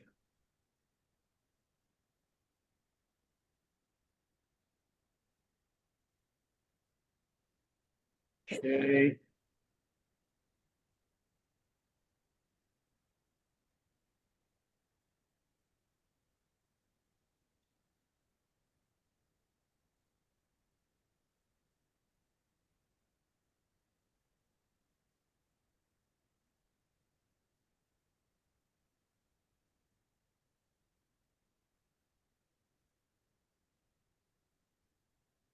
Okay, so the dates would be January the 11th, February the 8th, March the 14th, April the 11th, May the 9th, June the 13th, July the 11th. The commission customarily does not meet in August. September the 12th, October the 10th, November the 14th, and December the 12th. Any discussion? None, then I would entertain a motion to approve the calendar of meeting dates for 2024. So moved. Is there a second? It's been moved by Commissioner Brown, seconded by Commissioner McCarty. Any further discussion? Hearing none, all in favor signify by saying aye. Raise your hands. Aye. Aye. Commissioner Watkins? aye, That's unanimous, 600. Thank you very much. Administrative matters, Commissioner Brown, turn that over to you. Since you, well, let's Okay, let's do the meeting minutes first, though. Approval of minutes for the November 9th, 2023 meeting. Can I have a motion?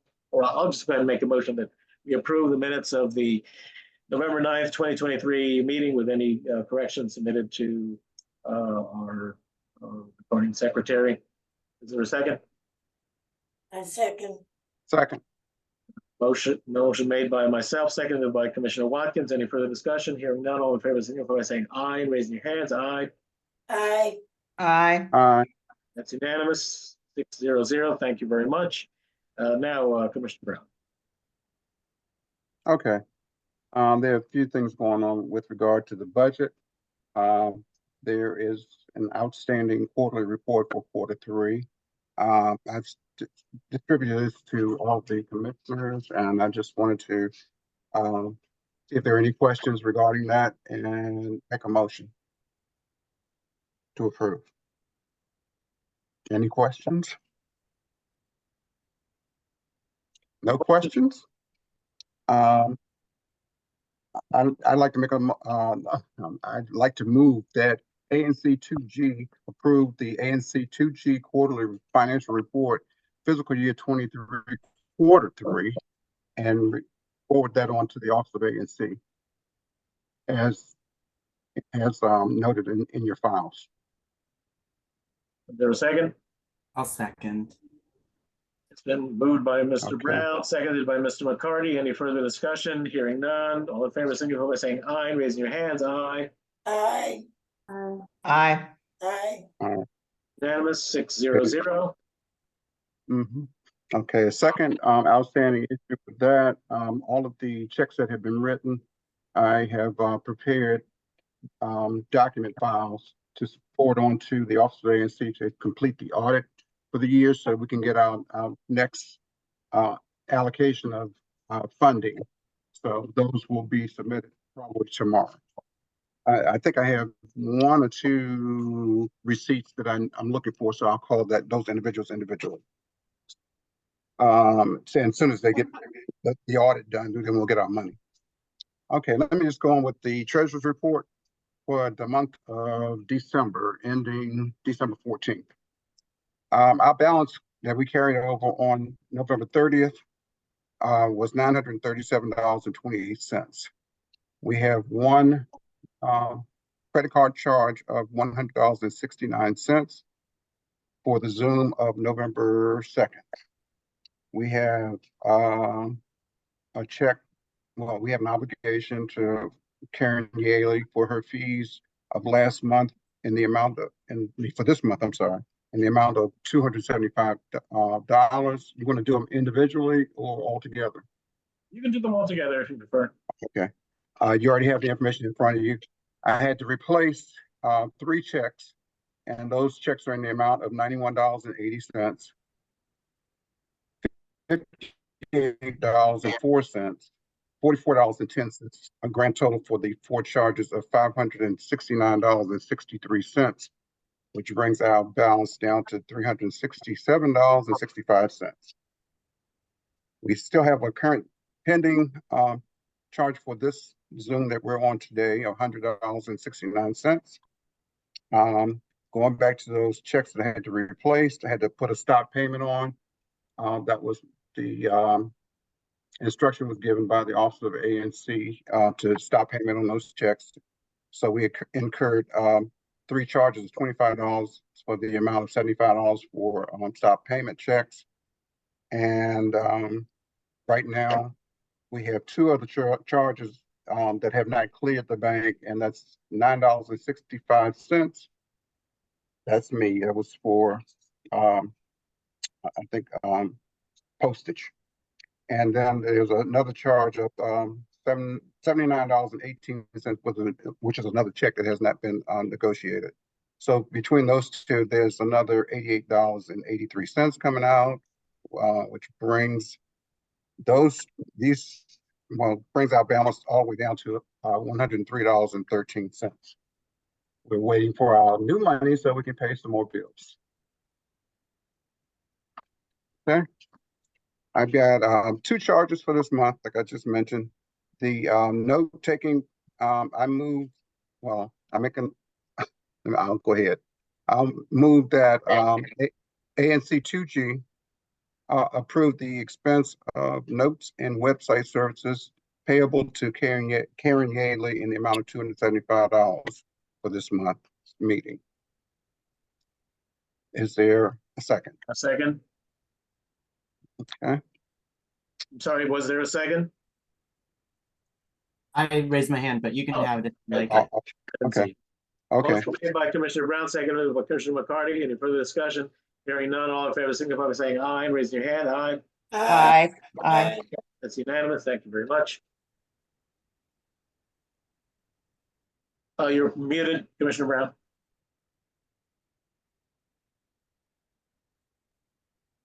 Computers. Okay. The last charge for this month is the Zoom I just mentioned, $100.69 for the meeting tonight. And that was charged to our account already. So I make a motion that I move that we approve the charge of $100.69 for this month's Zoom. Is there a second? Second. Motion by Commissioner Brown, second by Commissioner Watkins. Any further discussion? Hearing none, all in favor, signify by saying aye. Raise your hand. Aye. Aye. Aye. Unanimous, 600. Thank you very much. Yeah, so that's it for now. I will notify everybody once we get our final approval from the audit and we get our money. I'll let everybody know. So, We have a pending charge. Yep, coming back to your treasury report, number one, would you make a motion to have the commission accept the treasurer's report? I did not. I'd like to move that ANC accepts the ANC 2G Treasurer's Report, December 14, 2023, with the beginning balance of the $937.28, with the ending available balance of $103.13. Is there a second? I second. Okay, it's been moved by Commissioner Brown, second by Commissioner Nigro. Any further discussion? All in favor, signify by saying aye. Raise your hand. Aye. Aye. Aye. It's unanimous, 600. Thank you very much. And that's it. I think we're pretty much caught up. Okay. Were any of those expenditures that you mentioned in your treasury report items that needed to be separately approved? Because I remember that I heard you say that there were some bank charges there. Obviously, replacement of checks doesn't have to be reauthorized because we authorized the original expenditures. That's correct. So it was really just the additional fees. The stop payments. Yes. That we had to approve.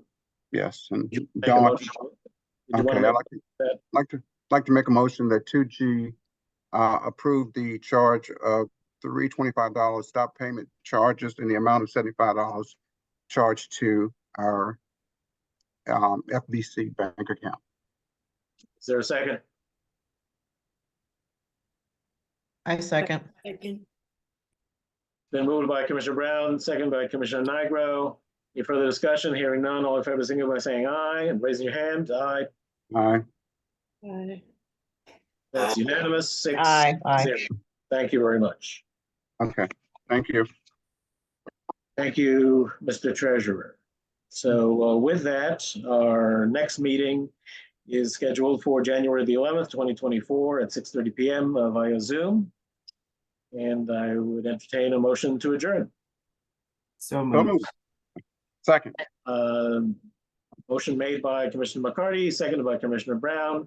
Any further discussion? Hearing none, all in favor signify by saying aye and raising your hand. Aye. Aye. Aye.